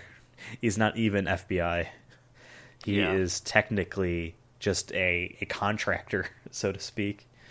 The team needs to know what the safe looks like, so they send Roman in to plant a little remote control car with a camera on it so Tej can drive around and inspect the safe. And this was a very funny scene. Tej, or not Tej, Roman trying to work his magic on two different people in two different ways, not getting anywhere, still gets the box in. Person clearly doesn't check the box, which I don't care. And inside is a little remote control car that Tej drives up and around. And there's some funny scenes about, not driving that. Has this guy ever actually driven a car or that kind of stuff? They get a good look at the safe. Tej knows all about that safe. It's the baddest in the business. They ain't cracking that safe without a bunch of steps. And classic safe jokes. Classic safe jokes. Yep. And then the little remote control car just drives off frame and whatever. Blows up. I don't know. Yeah, maybe it did something like that. I always imagine it just turns to dust. It gets Thanos snapped. Yeah. They fucking build the Infinity Gauntlet just to make that one step of the plan where I have this whole plan figured out. That was except this one tiny little part. I don't know how to get rid of this car. Let's wish it away. That's what I saw in my deleted scenes. Yeah, exactly. I took it into After Effects and I dusted the car. Next up is Leo and Santos, who are sent to fuck up the plumbing and then use that as an excuse to get to the bathroom that shares a wall with the safe room. Their plan still at this kind of point is to see if they can use that as a method to funnel the money out of the bathroom. But for the time being, and they don't really show this because the movie itself knows they're not going in that direction. But that's the intent, is to make the bathroom off limits because it's filled with shit, literal shit, so that they can funnel the money out when they need to do that. But for the time being, they I feel bad for that one God. dude who was in there while it happened. Yeah, and also I feel like the water pressure would just destroy your butthole, like permanent damage. Scarring. I mean, some of that shit went up his nose for sure, in his mouth. Ugh. I wouldn't even clock out. I would just go home. Yes, I mean, if I shit my pants at work, I'm just driving home. I'm sorry, there's an emergency. Well, I need to leave. It's one thing if you shit your pants. It's another reason where everything explodes in there. Like, even though it's not your fault, there's still that idea of people are just going to make fun of you for it forever. So if you just get out of there and have someone else find it, you know what I mean? Yeah. And just try to run as fast as you can to the parking lot and go home. And if anyone Aspen, my daughter was sick or something, Had an emergency. Yeah. For the meantime, Leo and Santos take out a section of the wall and reveal some wires that they clip a device to that allows the team to tap into the security cameras. They're not allowed, though... Well, not allowed. They're not able, though, to tamper with the cameras. Is the thing that they set up. Because of all the stuff that's going on with the cameras, they can only look and see. And so they basically watch and they kind of plan out. They plan the route that they would need to drive a car through to do that with, and all that crazy shit. But they need a car to do that with. So Dom and Brian get into a street race to win a car for the heist. And I love that there's set up, and I'm like, I know that there's a street race in every single one of these movies. Every single one of these. Yeah. This is it. But then, they just start, and then you don't actually see it. They just immediately take it home. They won. They won. Oh. You don't even need to watch it. You know they won. Exactly. I was disappointed because I'm like, oh, was that it? It's just implied that they did it. Oh, that sucks. But we see one later in any case. Well, I was going to say... We see one later, and for some reason I actually liked it. I think I kind of like that. Once again, this movie compared to some of the other Fast movies, it doesn't do the obvious thing every time. It feels fresh, and it's the second time I've seen it, and everything felt fresh. These kind of moments like that where they're like, oh, these guys already win, so we don't need to show it. Like, it's comedic, you know what I mean? That's one thing I do appreciate about this film, is even after watching it a second time, I mean, it's been like a year at least since I last seen it, but still, there's a lot of shit I didn't remember, and it's still been 2 years. It's funny and it holds up, you know? Yeah. Yeah. And this also sets up a bit that, like, no, the street racing scene respects Dominic Toretto. Like, they ain't gonna rat them in. They don't care how much of a hit of a wanted bounty they have, you know, the Rio has on them. And like, they show that again later on when for sure. When The this Rock is the shows setup up for that. Yeah. They quickly bring it home and take it through the test track that simulates the heist, which I like that they were like simulating this over and over again. After winning several cars and everyone taking the test for a spin, they get a copy of the safe being used at the police station. And I love this. It just shows up in a giant fucking barge shipping crate. And we From get where? the same Who kind of cares? line. Hey, we've had a life before this too. It's Han and Tyrese saying this. It's like, yeah, I can see that. Kind of. But sure, it works.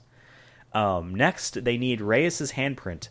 So Han and Giselle get to work, and they get his handprint. And I find this kind of funny. But we get a scene here. This movie, obviously, Han and Giselle meeting for the first time. And, you know, Han kind of notices Giselle, and Giselle kind of notices Han's, like, very laid-back attitude about what's going on, and his kind of cool boy demeanor, and everyone loves Han. He's the best in Tokyo Drift by far, right? And she's this like, is... oh, he's by himself. He's solo. It's Han Solo. Oh, well, okay, here is a tiny little Easter egg that I did not get to confirm, so I don't know if this is true. In a scene in this movie where Hobbs has all of our main cast records, like, ran through or whatever, they briefly bring up, like, license plates, or not license plates, driver's licenses and stuff, and it says, like, oh, and all the aliases they've used as well. Brian's says Han Solo or something like that, or Hans says Han Solo. So one of those is like says, but it's not SOLO. It's like Seoul Korea, kind of a thing. I think it was Hans. I don't know why I thought it was Brian's, because Han is his first name. Like a little Easter egg there. All of the names. But yes, and she's like, oh, yep, I'll go with. And then, of course, Dom knows. Dom can see. But I like the scene. They're at the beach. They're scoping him out. He's got, like, 8 security guards, and they're talking. And they both show how observant they are. Han knows how she was in the military. And she knows that he used to be a huge chain smoker. Which apparently in... I forget what the movie was called that Justin Lin had also directed. It was called Better Luck Tomorrow, that has Saul Kang in it, Han. Apparently he was a chain smoker in that movie. Which is like kind of the ties of like, yeah, this kind of could be Han's life before this. I just like it. Little neat little things. So I snack it all the time too? Yeah, because he always needs something. I just thought it was cool that was his character trait. He's always got a bag of Doritos or addiction. Something. Yeah, I like it. I mean, like, I relate, you know, but, you know, I don't work out, so it goes places and doesn't leave. But in any case, so tough. Giselle says fuck it and walks up and basically just lets the man caress her beautiful body, and they get the handprint on her ass. Would it have been worse if it just shows her bring him to the room, and then or into the hotel or something and come back? I'm glad they didn't do that. I'm glad it was this, but like that's where my gross mind was going, where I'm just like, 'cause I remembered like that they had to get the handprint. I remembered like the scene, but I don't remember the context. I was like, she doesn't like do anything, right? I think she just walked him and says, just interested in what's going, like, hey, what's going on here? Kind of, I was interested, and then he sees beautiful woman, and then that's that guy who's definitely a drug lord. He looks so hot. I don't even know if it was that. Like, I don't really see. Not that we know. Is that drug lord single? Exactly. Is that the guy we're trying to steal from? Is he single right there? We get his handprint. Brian and Mia find that they're all on wanted lists and learn who Hobbs is. So they set up a way for Hobbs to meet them on their own terms at a street race, and then tag his vehicles. And I like this. This is what you mentioned earlier. Same spot probably where they filmed the scene. Probably the same day IRL, filming within the same hour. Yeah, like, exactly. okay, Rock, can you get the Rock out of his trailer let's there? Get the Humvees in now, please. Yep. And I like that too. None of them noticed that Tej was underneath, even when they drive away and Tej is that was actually really funny. Like, once again, there's these little things that like you just don't expect, and like that's what gives this movie charm. I think a lot more than other movies is that like there's a lot of shit in this that is surprising still, or just witty. I thought that's another example. Just a small shit like that. It's clever. Yeah. And this is where Dom and Hobbs have their face-off. Neither of them are brandishing weapons. Their weapons is their crew. And Dom's just happens to be bigger in this instance. Which I like that. And it's the second time in this movie where that happens. Because remember the Rock's crew goes in Rio there. Like, they didn't want to... the gang there, they just let him walk by because like you don't want a piece of this kind of thing. Yeah, I like that there is tears. There's tears of people with guns. Dom gets to Nevis's house to get his necklace back, and they have a widow heart to widow heart. They understand each other. It is a small quick scene. Back at the team's base, they've concluded that the test track part of the heist is too tight of a window of opportunity. They need invisible cars. What's invisible in a police station? A police car. So, and like, the whole heist takes a couple twists and turns. Like, you expect in this movie to follow through. Okay, we've seen them do the test track, now they're going to do it for real. But they never do, right? This is all part of, and I like that. It not necessarily keeps you on your toes, but like it keeps the movie from being predictable. Yep. One thing though, I think it is goofy though with this thing is that they go and get these cars, right? Mm-hmm. Is it at the same station at which the vault is at? I hope not. Otherwise, if they want to continue their plan, you look for this license plate was stolen. Like this vehicle was stolen. 5 of our cars are gone. And Bob now they're comes back. into work. He's coming in to clock in. And he's like, "Who's driving? Where's my car, bro?" Yeah. I assume that they didn't. But this also brings me to this other part, which is very interesting. Well, actually, hold on. Let me go a little further. So they send Dom, Brian, Roman, and Han to steal 4 police cars. And on the way back, we get this film's street race as the boys race for $4 million. Brian wins, but it looks like Dom let him win. I have a bunch of little facts about this. First off, all of the police vehicles in this movie are not ones that are in Rio. They use a Volkswagen for their police cruisers.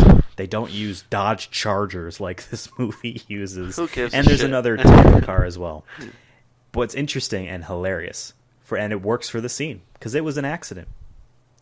Dodge does make police cruisers. Dodge Chargers are used for police cruisers IRL. And during filming of this movie, they had come out with this recent line and then, partnership, and they use them for the movies. Obviously, the films have a history with Dodge Chargers straight up, right? Yeah. There is a weird little issue or bug with this prototype production line or whatever that they had built, mass-produced for this movie.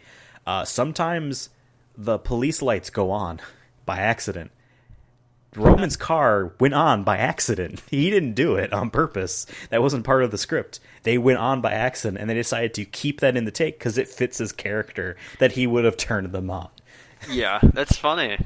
That's cool. Yeah. Because that was funny that like his lights are on. He's like, "Let's go!" He was so hyped.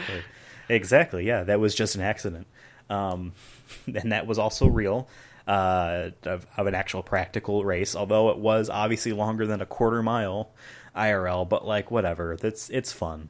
We even get a little bit of a shout out to Fast 4 when Brian says, "Yeah, don't cheat this time. You only won because you cheat last time."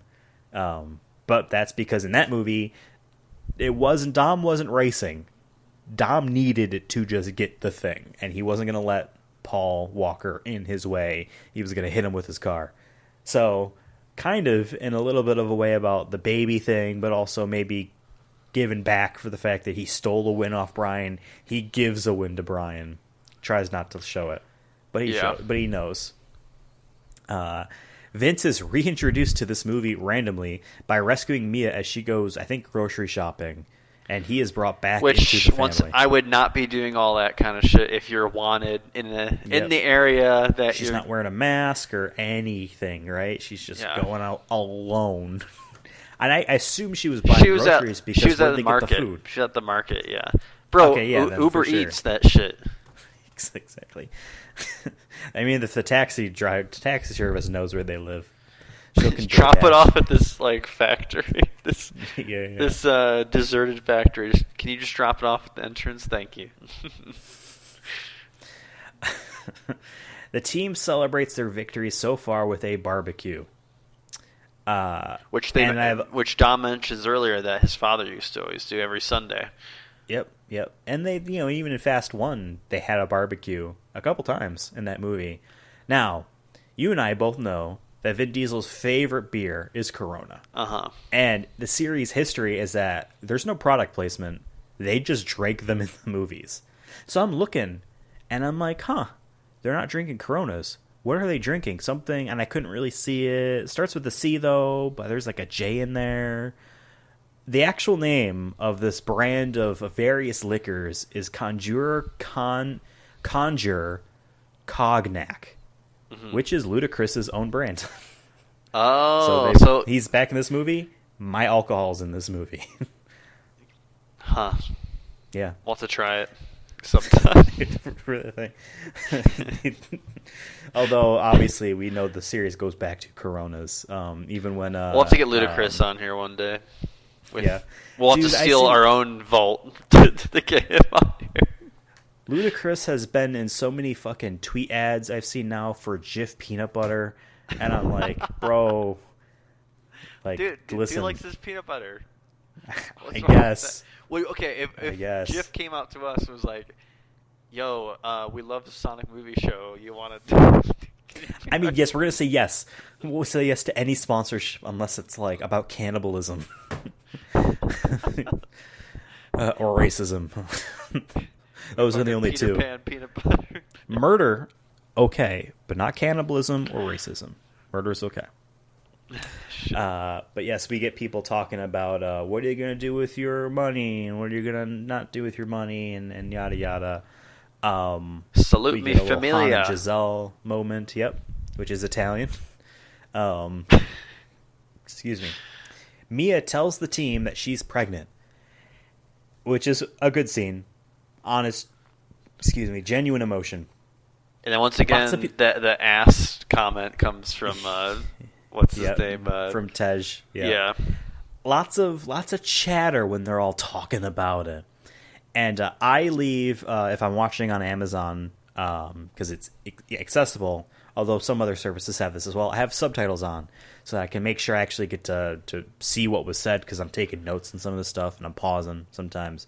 Having the subtitles is great. Through all this chatter, the subtitles for everything being said pops up. And at one point, apparently in the subtitles, it says that Tej says, whatever happened to the pull-out method? And it's like, what if they were trying for a baby? That could have been possible too, bro. They didn't really hint at it, I feel like, but if that was the case.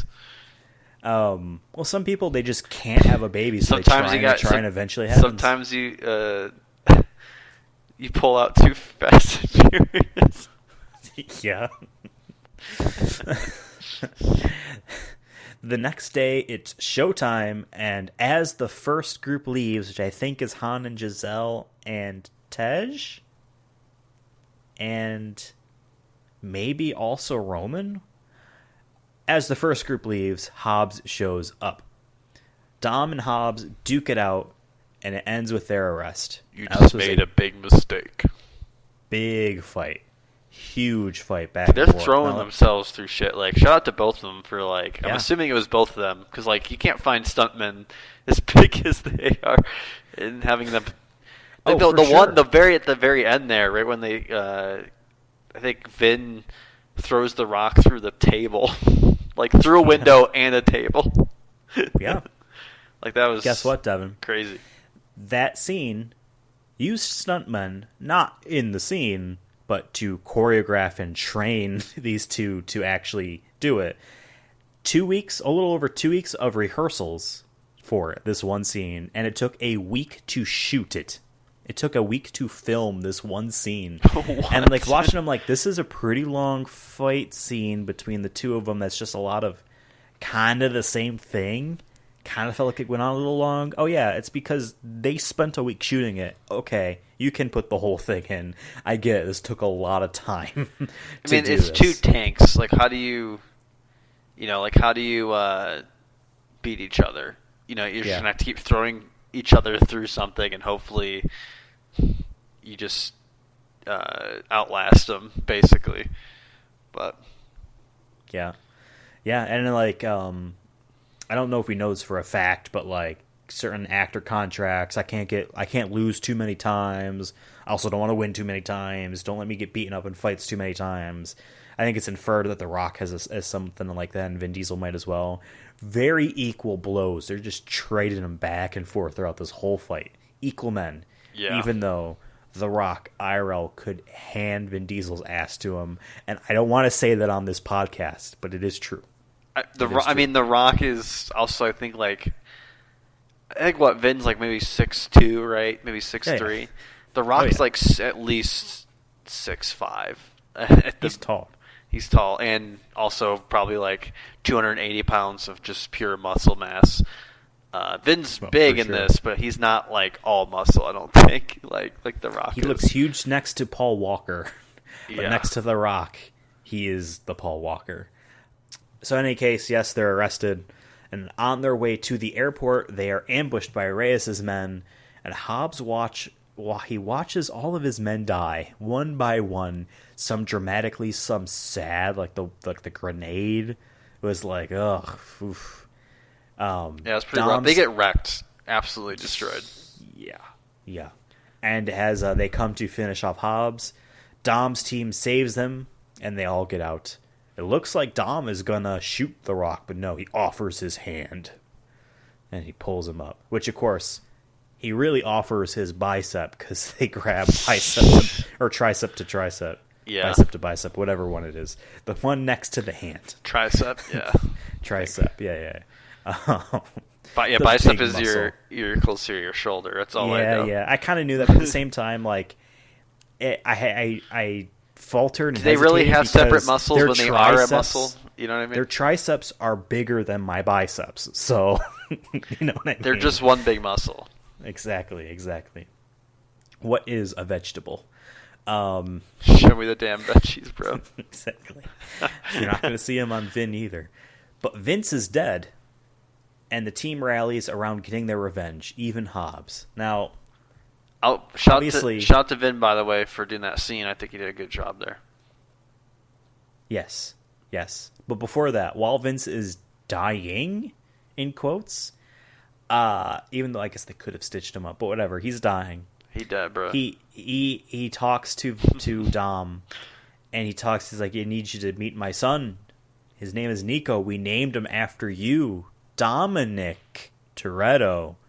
And obviously, the script was written for that to be true. But I like to imagine him and his wife just the name Nico. And as he's dying, he's like, I really need to pour the salt in the wound. We named our son after you. Here's like a kind of that'd be just so petty that. as you're dying. Yeah. That'd be funny. You shouldn't have thrown me out of the family. Why didn't you come down and save me? You need to meet our son.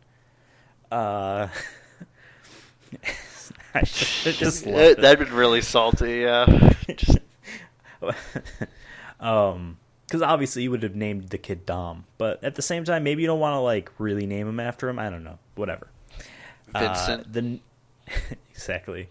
Or name Vince Jr. We named him Vin Diesel. I really like that name. I'm actually surprised. That'd actually be way too on the nose if they're like, I named it Vin Diesel after you. You're like, he's Well, like, what? In F8, at the end there, they name Dom's kid, right?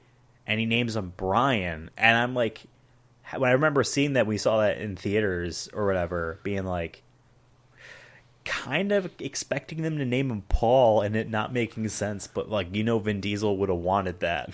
But yeah, in any case, whatever. The new plan begins, and Hobbs breaks into the police station brutally. He just rams his car in. We are not doing the whole ghost car thing. We ain't trying this whole thing. We're going to rip the vault out of the fucking wall. Dom and Brian strap the vault to their Dodge Chargers and pull it out of the station and into the street, where Dom and Brian drive it around and kill people. Yeah, I remember when we first saw this, we were like, this is insane. And I still think this is the whole thing is, by the way, like, it's just great. Like, what it, like, just, the stunts are great. The destruction is great. It's, honestly, I think this might be my favorite, like, Fast and Furious, like, finale or, like, stunt, I think. I think so as well. In its own right, just because it's ridiculous. Like, when you really think about it, it's ridiculous, but, like, also, like, grounded, though, in a weird, like, in a sense. Like, it isn't like the zombie cars or the submarine on the ice, and, like, you're like, this could happen? Probably not. But, like, it feels real. It feels real. Yeah, I agree. And that thing is flying around. Yeah, like, I mean, it does disobey the laws of physics, but whatever. It kind of works. It specifically shows people running away as it's flying in, and then it's funny is that Brian and Vin are like laughing as they're doing it. It's right. Like, bro, like there's so many people. Like, you all act like y'all aren't killers. Like, you have total disregard for public safety as you're stealing this thing. Yeah, these are innocent people. I have a whole bunch of facts about this scene, so strap in. So first off, this was practically done. This was actual CG. Vault? They built 8 different vaults. One is on the back of a truck. A couple of them are cars.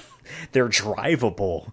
So they like wheels at the bottom of it? Yep. They had a man drive on the inside of one of these vaults. He drove it, and he had to wear a temperature-controlled suit because it's so fucking hot, and he's in a metal cage, a metal vault. So he was gonna bake in there, so they had to put him in a suit. They had so many different... they had to plan out, obviously, the whole thing in advance, down to the angles on how they wanted to... They really had to storyboard the scene and plan out where they were actually going to film it to. They had all these different crane cars to take different angles of the whole thing, including a basically car that had a cage around it that they would film up close, all that kind of stuff. This cage hit the vault a lot, causing a lot of sparks that are just in the movie because, sure, it makes sense. I mean, they had built a vault just to show whenever it would hit a car, like from a close-up. They had all these different vaults done, which is insane. They did not expect it to be as violent as it actually was. It was not intended to be that violent. The scenes where the thing, like, rolls through a building, they filmed that. That's practical. That's not CG. They obviously probably added in little tiny effects to it, but, like, they really did roll a cube that's 8 feet by 8 feet by 8 feet. I wish I could have been there. Through a building. I wish I could have been there just to see how they did it. A metal cube. And it's so violent, and they weren't expecting that, and they just kept it. They kept all of that violence. But I like how they were not expecting it to be. I feel like if I was in that meeting, they're like, okay, so yeah, we're going to have this vault go through a building. I'd have been like, are there people in there? Like, are you going to have... Like, are you going to have a reason? People, I assume, obviously were added in. There's no way they were actually... No, but, like, I'm just like, that's the kind of stuff I've been like, I feel like it would be pretty violent. I mean, it's like a one-ton thing. Criminals. Who cares? But they're good guys, yeah. Now, this was supposed to end up, they shot, or at least attempted to try to shoot, I'm not sure how much of this was done. You know how when the vault finally ends up, it's on the bridge right next to a destroyed part of the bridge, and it's like kind of on the edge? Well, apparently it was supposed to be hanging off, and the two cars were supposed to pull it up, but they deemed that too impossible.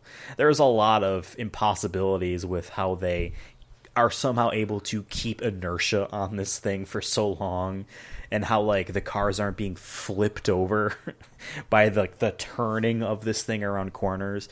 But at one point they definitely wanted to have the vault go off the edge of the bridge and have Dom and Paul pull it back up. But yes, lots of stuff there. I mean, they did a great job of using it as like both like protecting them from gunfire to like as a battering ram basically, or like a mace, a car mace basically. Just like ball and chain. Yeah, it was awesome. We do get to see those cop cars they stole pop in though, because during the chase, Han and Roman attack the cop cars in their own. They kind of stealth in there and then hit them a bunch, which provides them a 10-second window that I did not understand at the time. This obviously was part of the whole like prestige of the trick that they did. Yeah, they say it, then you kind of forget about it. But then I was like, "Oh, I remembered because I counted 10 seconds worth," and I'm like, as soon as like when I hit the 10, they were just like turning a corner, and I'm like, I don't really understand what's going on with this. But obviously, they cut out some stuff for this whole flip of it. But yeah, 10-second window. We get to see Mia doing stuff.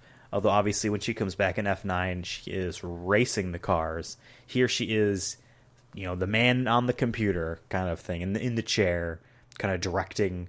She knows where all the cops are. So she's telling them where to go, what turns to take, that kind of stuff. She's choreographing all of these people on the ground. They finally get to a bridge, and Brian has to release his tether. Dom uses NOS, first time in this movie, and uses the safe as a wrecking ball, and one by one takes out everyone, eventually shooting his own car right into Reyes's. Brian shoots the henchman, comes back and saves him. Basically, there's nowhere to go. They're going to catch up. Brian, you run. You have a family. Brian fights that, and he comes back. He's like, you are my family. We get we didn't mention this in the episode, but like, I almost said Vin Diesel. Dom judges Brian's call on doing that train job at all and says, you made the bad call. Why'd you have to make the call? And there's a callback to that when Brian comes back. He says, a lot of calling. Yep, lots of calling. But I like that. You were mentioning a bit of like using it as a wrecking ball, mace, ball and chain kind of thing. And that's where you definitely see it here of like, it's a single tether being swung into car after car after car on this tight-ass bridge. And he's just using NOS to just somehow give him enough torque to pull the thing to begin with. Yeah, I mean, I think the car's frame would have broke by now. But, but whatever, it's cool. It doesn't matter. It's a Dodge Charger. And Hobbs shows up right as Reyes flops out of the car, and Hobbs just shoots them. Just murks him. Straight up just pops him twice as he keeps walking towards him. So that's for my boys or whatever. And like, yeah, he deserves to do that.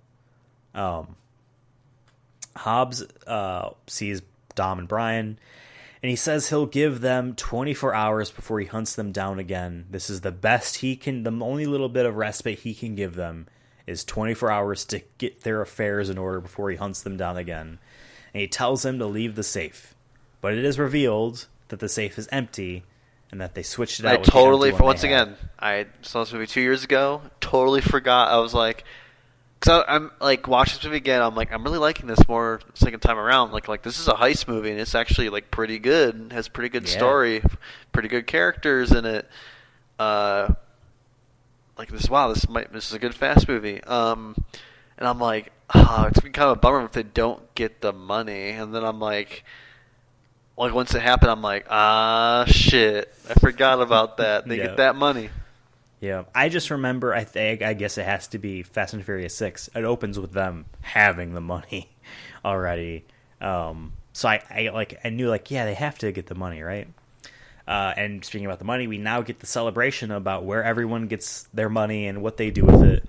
Leo and Santos betted against each other, all of it, and it kind of implies that they're at a casino and they're playing craps. I think it is. I don't know what it is. With the ball, it rolls in the thingy. And they picked Leo red and bets black, all but it on looks like it's one, gonna roll on green. go on green, which is hilarious. But it also doesn't show it. It could easily not have been that, and the reactions aren't even like one way or the other almost. But yeah, I think they it's lost all it. happy, I'm pretty... happy. That's my canon. I mean, I guess we find out in the next movie. But in the mid-credit scene, it reveals that Letty is still alive, which is on my last little fun fact for you. Michelle Rodriguez did not know until she saw the movie herself. She's like, "Oh, I guess I get to come back now." So they didn't even tell her. What if they didn't? Like, what if she's like, "No, I'm not doing it anymore." Whoops. There's got to have been some sort of like No communication, apparently. She found out maybe when she they saw sent the her movie. sent an email and she missed it. Exactly. Vin left her a voicemail. He's like, "Hey, Okay, I guess Michelle, I've been holding this. I forgot to I've tell been you." holding this off for long enough. I keep trying to push them back, but we just started filming. I guess you're just not in the movie now. I guess maybe the next one in Fast and Furious 6 wanted you back in Fast 5. They I kept wonder what they would saying have done if maybe. she said no. I guess just recast her or just say that she died. I'm not trust. Like- I trust what you read is correct, or what you believe is correct, maybe. But I don't know if I believe it. Like, it just sounds a little too like you don't make a story decision like that without having the actor involved in some way. I just feel like Maybe that's they a just little didn't want her far-fetched. to accidentally say something. I don't know. Maybe it was very last minute. They got Eva Mendes to be this random Yeah, policewoman. I remember to I was hand it like, to I'm her. like, isn't that Ryan Gosling's wife, the power couple? And I'm like, it is. Like, was this a Fast and Furious character that I don't remember? I guess she's in other ones, right? I don't know. I mean, maybe she's in Fast and Furious. Maybe she's the secretary you just see a couple times. Maybe. But she's like Yeah. a bigger name. You'd think that she'd have, or we would remember her being in a bigger role, I guess, in the films if she is in them. I don't remember. But yeah, that was Fast 5, the longest running Fast and Furious film, the first one to IMAX. And, one more little thing. Filming of this movie was supposed to take 2 months, and instead took 5. So they more than doubled their filming time. Yeah. So I don't know if that really delayed the movie all that much, or if it was still kind of close to hitting target. But yeah, this was a film. What did we like? We're going to talk about our rankings, but I just want to talk about Fast and Furious, for instance, now, because you mentioned a couple times how you and I, before even doing this podcast, watched all these Fast and Furious movies. That's what the inspiration for us wanting to do this in the first place, this podcast. What do you think about this the second time seeing it now? I think that this is one of the best Fast movies. And I could totally hear an argument of why someone might think this is their favorite Fast movie. 100%. Watching it the second time, like this is actually a really good heist film. And I needed it. And I've watched a lot of heist films recently. I watched Army of the Dead there, Zack Snyder's thing, and if we ever do a Zack Snyder talk episode for SMS, I know we talked about doing that on the down low, but that was a heist movie, and it has its own elements that make it a heist movie. And there's elements of a heist movie that you always need, and I feel like it hits all of those in different ways, and it holds up. You know what I mean? Out of all of them that we've seen so far, it holds up the most. Yeah. It doesn't feel dated. Yeah. It doesn't feel it's not boring. It doesn't feel repetitive. I'm like, oh, I've seen this before. Oh, they're doing this thing again. And the characters I'm actually caring about. Maybe in some of the previous ones I'm not caring as much about them, outside of Dominic Toretto and maybe Brian. The main couple people. Now it's no, I care about every single one one of these people in this crew here, and they all have their own impact. It didn't feel like anyone was cast aside for Dominic Toretto or whatnot. Like, The Rock has his moments. Everyone has their moment, and like I think that's. I don't know if they do that as much in the next couple ones. I guess we'll have to rewatch them again. I don't remember offhand, but like, yeah, I just think this movie's a lot better than I remembered, and it might be my second favorite. I don't know. Maybe might be my favorite. I don't know, just by recency bias. I'm like, damn, I might like this more than F9. I don't know. Yeah, for me, the way I look at this is that, like, after this movie, characters die. There's a lot of interpersonal drama stuff going on. Soap opera. This is eerie. This is the closest you'll get to having everyone in it, because Letty's not in this because she's dead, but having everyone in it, and it has nothing to do with like revenging and this and that, or like, who am I? You're Letty. We were married or about to be, or something like that. We're gonna race for it. That kind of stuff. Like, this is like the fun movie, if that makes sense. They're all fun movies. Even the bad ones are fun movies. But this is like the stakes are just the bad guy and not getting money. And like maybe getting arrested, but we know we would all break out of jail. Like, there isn't the threat of like one of us dying in this. We need to save the world and no one even knows we exist, kind of thing. Yeah, this is the fun movie, in my opinion. And like in relation to all the others. And like, yeah, like, everyone is good in this. Everyone's good. There is an equal amount of like contribution to who does what. I was kind of looking to see, like, is Jordana Brewster actually going to be doing anything in this movie, whether like a part of the team or just action-y. And yeah, they make a case of having her do shit, whether it be the chase and all that kind of stuff. When she isn't as much, I don't think, in the more recent ones. Well, they brought her back in F9. Well, she's out in F8. She's not in it, right? Because Paul Walker's not in it because he's dead. But they wrote her back into F9. They found a reason to, obviously. I guess spoilers if you haven't seen F9. And like, she's not doesn't really do a whole lot. Like, but she maybe hasn't been in movies like this for a while. But yeah, no, for me, like, this movie there's like almost nothing wrong with it. It kind of is perfect for what it's trying to be. For the type of movie it is, it's perfect. Yeah. The bad guy, I guess you could say the bad guy has no motivation other than keeping his money. But like, at the same time, that's all that matters for what the story is. Yeah, the heist film's about the people who are doing the heist. It's never about who they're taking the money from, necessarily, outside of like them being in the way of their money. Like, it doesn't matter how he got his money, how he like does things. And they set up enough that he has, all of Rio in his pocket, and he sucks, and he keeps people like placated, and that's how he keeps them in control. Gives them something. It could have just been whatever. a king, but like, for all I care. It's just right. This person has a lot of power and money, and all of the acting for them, even with him in particular. Apparently, he didn't necessarily want to be in this movie, but Justin Lin convinced him to actually take the role for our main bad guy there, Reyes. Yeah, like, everyone was good in this movie. This movie is perfect. This is... Obviously, you and I have the opinion of The Rock's best Fast and Furious stuff is in F8, but like, here, this is easily better than 6 and 7 because I don't remember them, but I remember this. Yeah, I remembered this. I mean, it has Show Me the Damn Veggies. Like, you can't beat that. Like, you just can't beat. You can't play with that. You know what I mean? Exactly. I mean, this is... Everyone is firing on all cylinders, no pun intended. This is like the perfect Fast and Furious movie. The writing is pretty good. There's some cool editing that isn't in the other ones, I feel like, as much. Yeah, I feel like everyone hit hit home runs. You know what I mean? I feel like everyone, like you said, hit on all cylinders. There was no like. There really isn't many negatives to talk about this film outside of just like.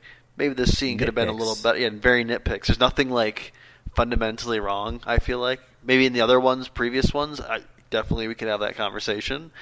But yeah, like, and we were talking about this earlier. Like, this is the launching off point. I think that I now in hindsight, after seeing more recent ones like F9 2 months ago, and now watching this, I'm like, honestly, I'd tell people to watch F5 onwards. Maybe F4.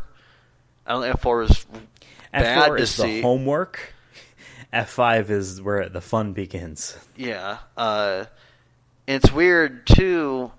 Like, I know we've always described Fast and Furious as, especially the more later ones, especially after this one, as a soap opera, really, with fast cars and action.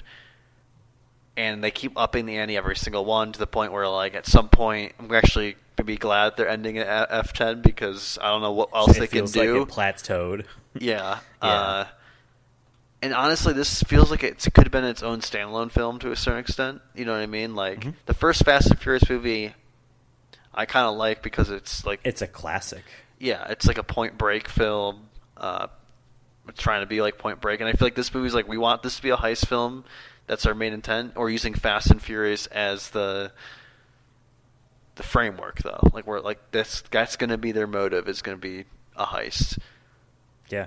Yeah, I mean, it makes sense too. I actually think I like this more than not saying I don't really care too much in the newer films outside of F8 maybe because I think we dug how Vin Diesel's bad. A bad guy. A bad guy. To be clear. Like the soap opera-ness, you kind of like that's not what you're there for. It's just to move the plot along, and we see that a lot in F9 where it's like, okay, whatever, it's cool, I guess.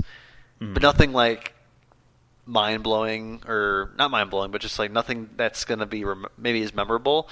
For me, like this now feels more memorable to me just because it just makes more sense in the universe up until this point and just feels more well-written, I guess. Less soap opera-y. Like, nope. This is like a perfect movie for what it's trying to be, right? Which then, okay, I think we've talked about the movie enough. Now we're going to rank it. And we rank movies on the Chronicles of Diesel and video games and other things, but in two different forms. We have our movie ranking list of just the thing as a whole, comparing it to the things of the wholes of everything else. And then we have a Vin Diesel specific performance ranking off to the side. So I'll read off our movie ranking list, our thing ranking list, I guess, because we got a couple video games in there. All 22 movies we've seen. And two video games. And 20 and 2. One animated movie, everything's in it. I'm calling it right now. This is the official, definitive, you bookmark this, timestamp this, whatever, reference this whenever we do future episodes. I will continue to call this the movie ranking list. I don't care what else is on here. It's the easiest way of explaining it. So folks out there, if you're confused content in the future, list, you go back basically. here. I'm not calling it content. Okay, but the movie ranking list goes as follows. Number 1, you have Saving Private Ryan. Number 2, Triple X. Number 3, The Fast and the Furious. Number 4, The Iron Giant. Number 5, Awakenings. Number 6, Fast and Furious. That's the 4th one. Number 7, A Man Apart. Number 8, Find Me Guilty. Number 9, Boiler Room. 10, The Chronicles of Riddick. 11, Pitch Black. 12, The Fast and the Furious Tokyo Drift. 13, Knockaround Guys. 14, Wheelman. 15, The Pacifier. 16, Babylon AD. 17, Los Bandoleros. 18, The Chronicles of Riddick, Assault on Dark Athena. 19, The Chronicles of Riddick, Escape from Butcher Bay. Those are the two video games. 20, Multifacial. 21, The Chronicles of Riddick, Dark Fury, which is an animated thing. And 22, Strays. I think you and I both agree already this is the best Fast and Furious film, at least of the ones we've seen thus far, which, in my opinion, automatically puts it at least third above the Fast and the Furious. I will also throw this out there one more time. I think this is better than Triple X, which we thought was very like complete and fun and like enjoyable film that didn't really have anything going against it besides maybe dated shit, right?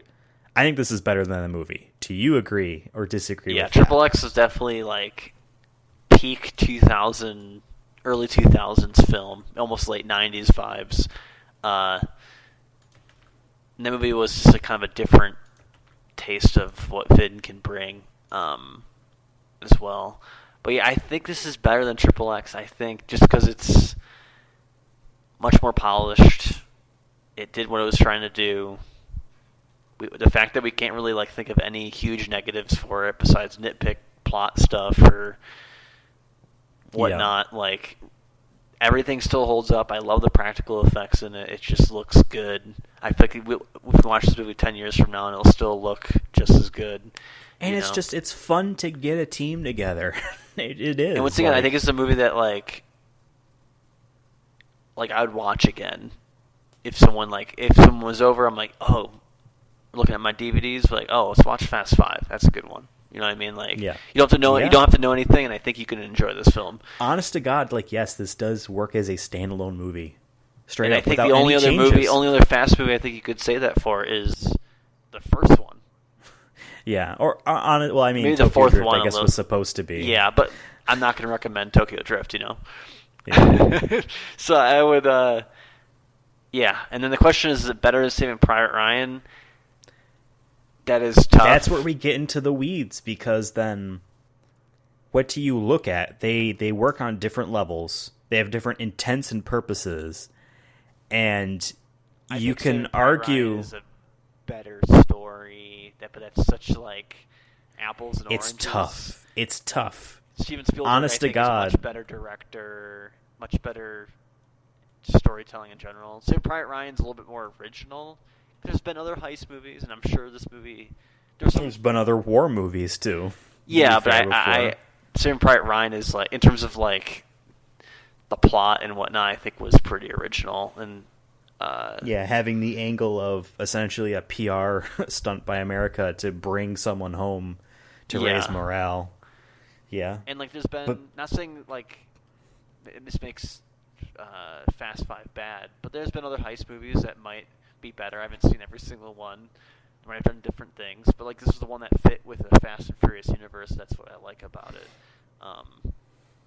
I have a hard time putting it above Saving Private Ryan because I think Saving Private Ryan is just like probably one of the best, like top 100 films made ever. I would put it in there. That's like the kind of level it is for me.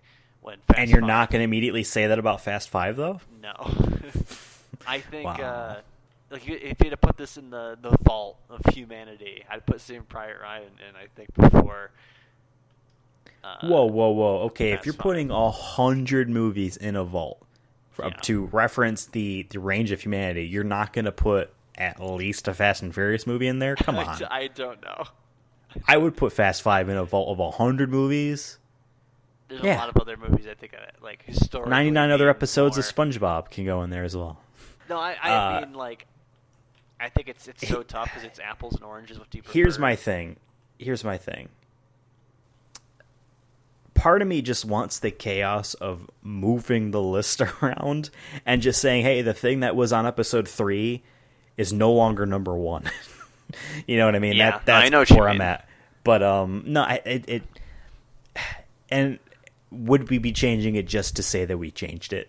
You know what I mean? That's not honesty. Then at that point, it's not like right. It's just wanting to be like, look, or clickbaity, be like honest, we think Fast Ryan, 5 is. I mean, it might be number 1 forever. Like it's gonna be. I can't think of a movie on our list that's gonna top it. And that upsets me in a way, even though I don't feel like it's unwarranted to stay up there. To me, remember, we're doing the show for Vin Diesel, so whether or not like the movie is. We have movies in the Vin ranking that aren't great, but it's number 4 on our Vin ranking. You know what I mean? Like that's what is more impactful for me at the end of the day. Is like Devon, I think this is the deciding factor. At any point in Saving Private Ryan, at any point in that movie, did Tom Hanks or anyone really sternly look someone in the eye and say, show me the damn veggies? I'm not letting you use that as like leverage. I feel like because number you didn't 2 have is a guttural pretty reaction. You didn't have as guttural a reaction to anything in Saving Private Ryan that you did in Fast Five to that one line alone, let alone an I'm entire not watching movie Saving that Private surrounds Ryan that. to laugh. I'm not being like, damn. So you're telling me you laughed at his "Show me the damn veggies" line? I laughed because I felt great. more emotions than I've ever felt in my life when that line was read out loud by Dwayne "The Rock" Johnson. I think you're making that up. More than just humor, amusement, or laughter. I felt sorrow. I felt burden. I felt the struggles of a man trying to be who he is. He just wants the damn veggies. I think we've nailed it. I think we've nailed it. Fast 5 is now our number one. No, that's fine. No, it's fine. I like the idea that you said like it brought you so much emotion, even though he said it so damn quick you could miss it. It happened so quick. But you had to do a double take. You had to do it like what? Okay. I know, Fast I 5. Can't imagine in theaters. Pause the movie. You can't pause Rewind the movie. it. You have to wait until it comes on DVD Yeah. to see whether or not he did say, "Show me the damn veggies." You know I like my desserts first. Our new movie ranking list now has number 1 at Saving Private Ryan, number 2 Fast 5, so on and so forth, with number 3 Triple X, and then The Fast and the Furious at number 4.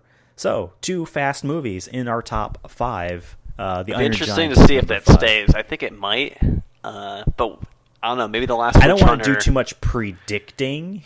Last Witch Hunter might surprise us, or I don't know. We'll see. There was some stuff that like we thought was going to be hot garbage, and it wound up being in our top 20. So yeah. Granted, we've only had 22, but you know what I mean. Just like much higher than we thought. Yes. Now let's talk about Vin Diesel's performance in this movie, which we haven't really done too much in our discussion today. I will start off, if you don't mind. I will say that it is easy to forget or really take notice of him in this movie simply because we've seen a lot of him in this character in the other movies, and the fact that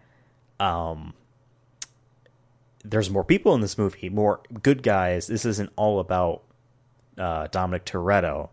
That being said, he did not disappoint me in any fashion. Some of the scenes, like his heart-to-heart about his father, and any of those kind of emotional points in this movie hit at least a good, if not great. I feel like the only low moment for him in this movie is when he goes to Nevis's house, the police officer lady's house, to get his necklace back, and their little talk there just felt a little weird. So for me, that's a low for him, but it's still like okay/good. But there are other points in this movie where I feel like, yeah, that's good Vin Diesel. But, and I'll let you talk, I will say, because we often talk about did he steal the show, I almost want to say no. I feel like The Rock kind of did.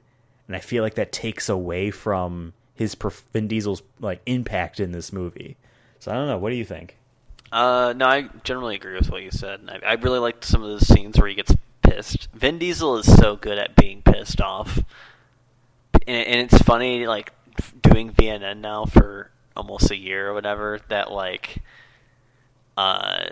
he's such, like, just at least, granted, we don't know him in real life, but at least on Instagram, whatnot, and in interviews, he seems very just positive.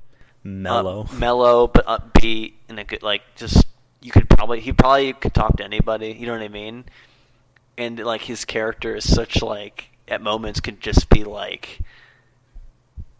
a bonfire. He'll just explode, and I like that. And we see a lot of it in F8. I think that's when we get that pure chaos. Dominic Toretto and Vin Diesel kills it, I think, in that movie. But we'll have to see when we get to that eventually.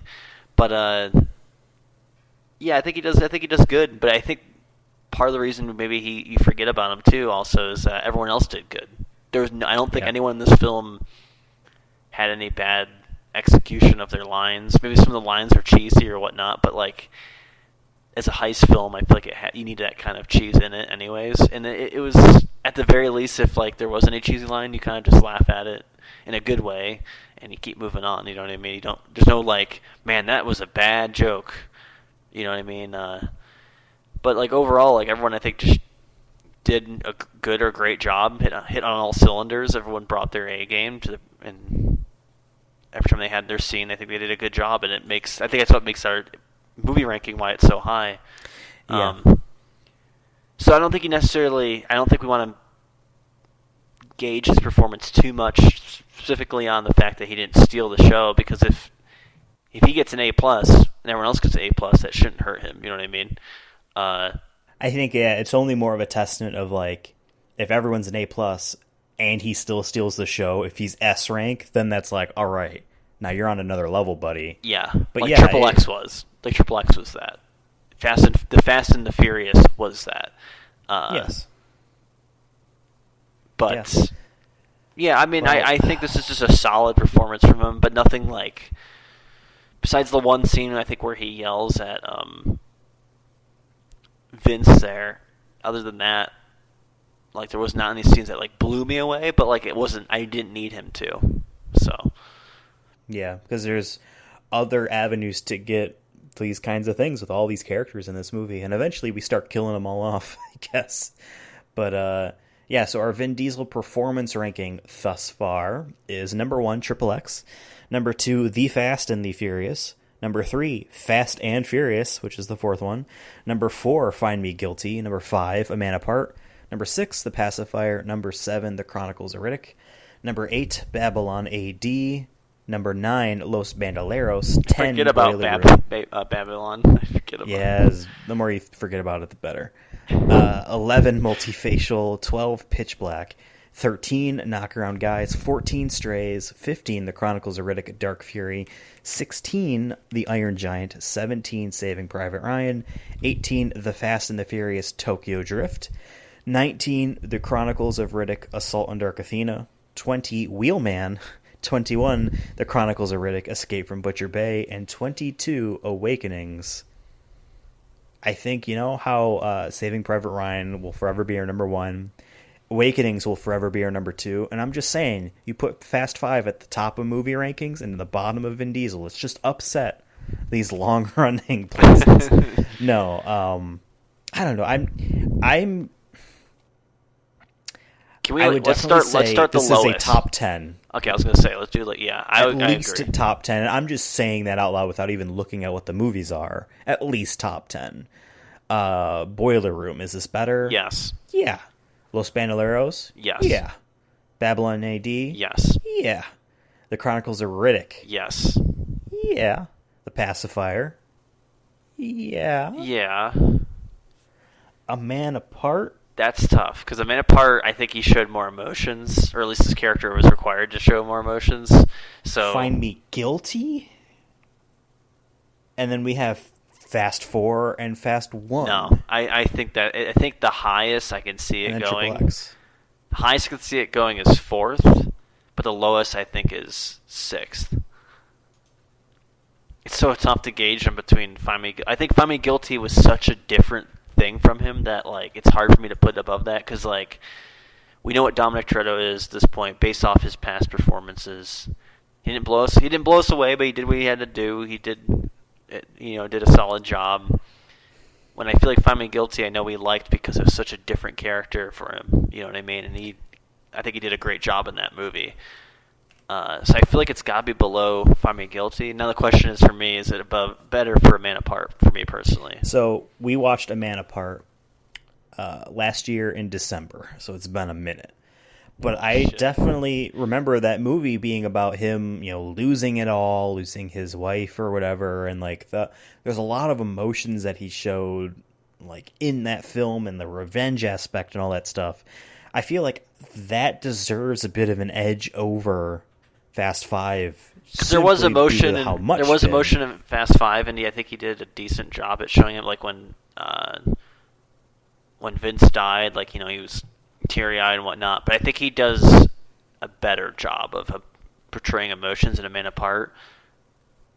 Just then, like, because there's 2 death scenes in that, right? Like, he realizes his wife's dead in A Man Apart, and then he realizes one of his friends is dead. And I feel like there's just a different... Granted, this could be also in writing, all that, you name it, but I just feel like there's more connection with A Man Apart. And it's even better because in A Man Apart, we don't have any real background to his wife compared to Vince from the first Fast. Have too much. Yeah, but like I mean, we know we know what that character is. We at least have that. There's a little bit to it. Yeah. So I feel like it's below A Man Apart for me. Just the more I think about it. And I agree. I will shout out two little aspects that I forgot to mention earlier in Fast Five regarding him. You talk about emotion he shows when Vince dies. There's also when he finds out Mia is pregnant. You know what I mean? That other end of the spectrum there of emotion that you do see with him. And he did do good there. But I just think A Man Apart, there's just stronger emotions being shown.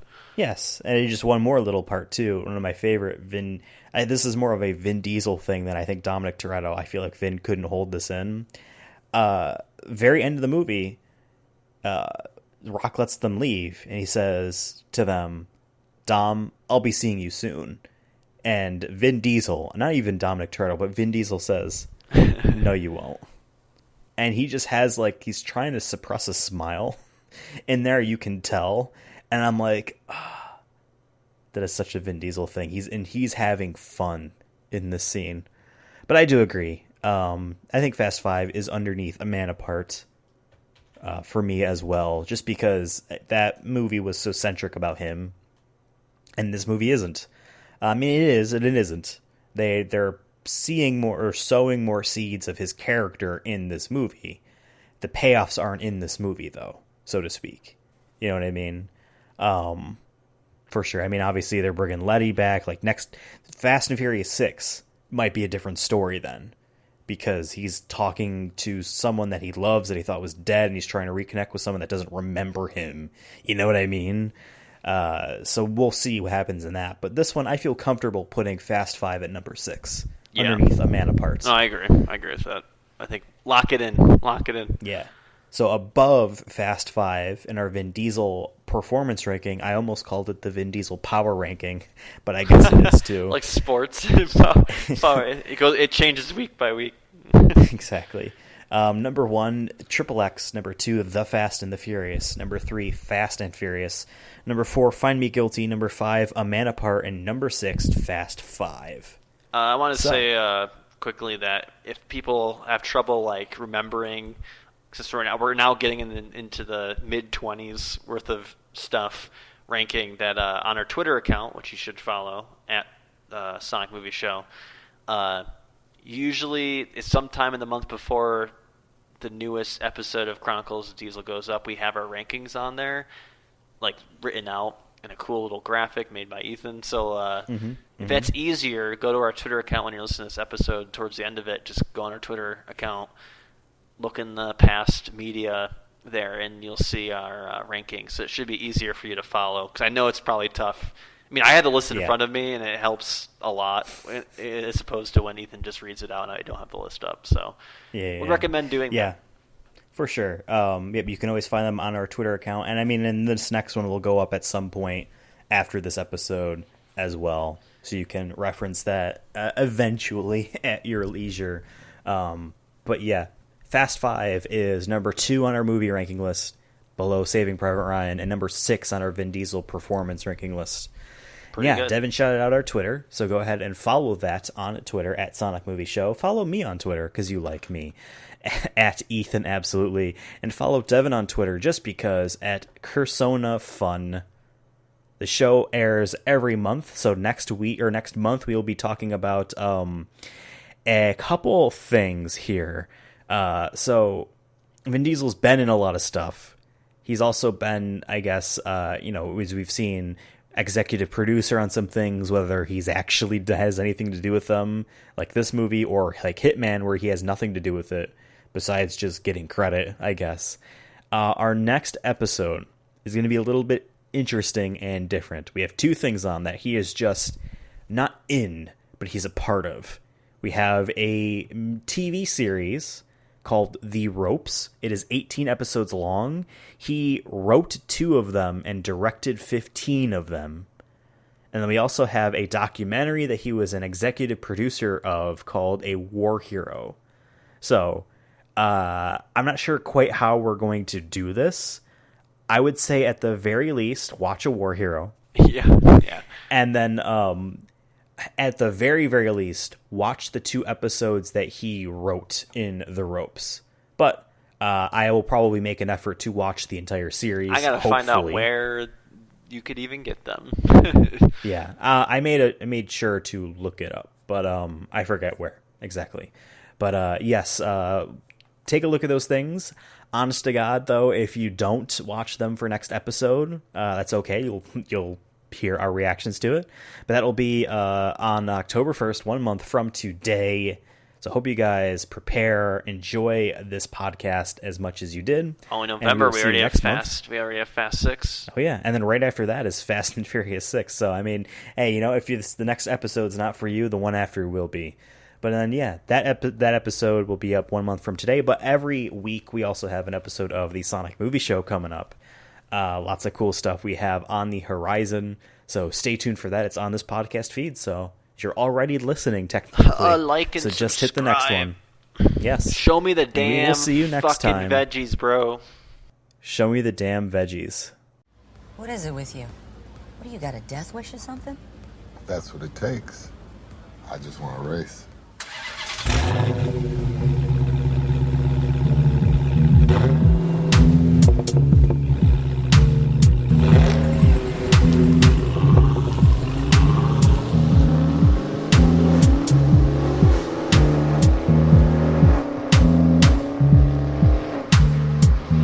Ride or die, remember?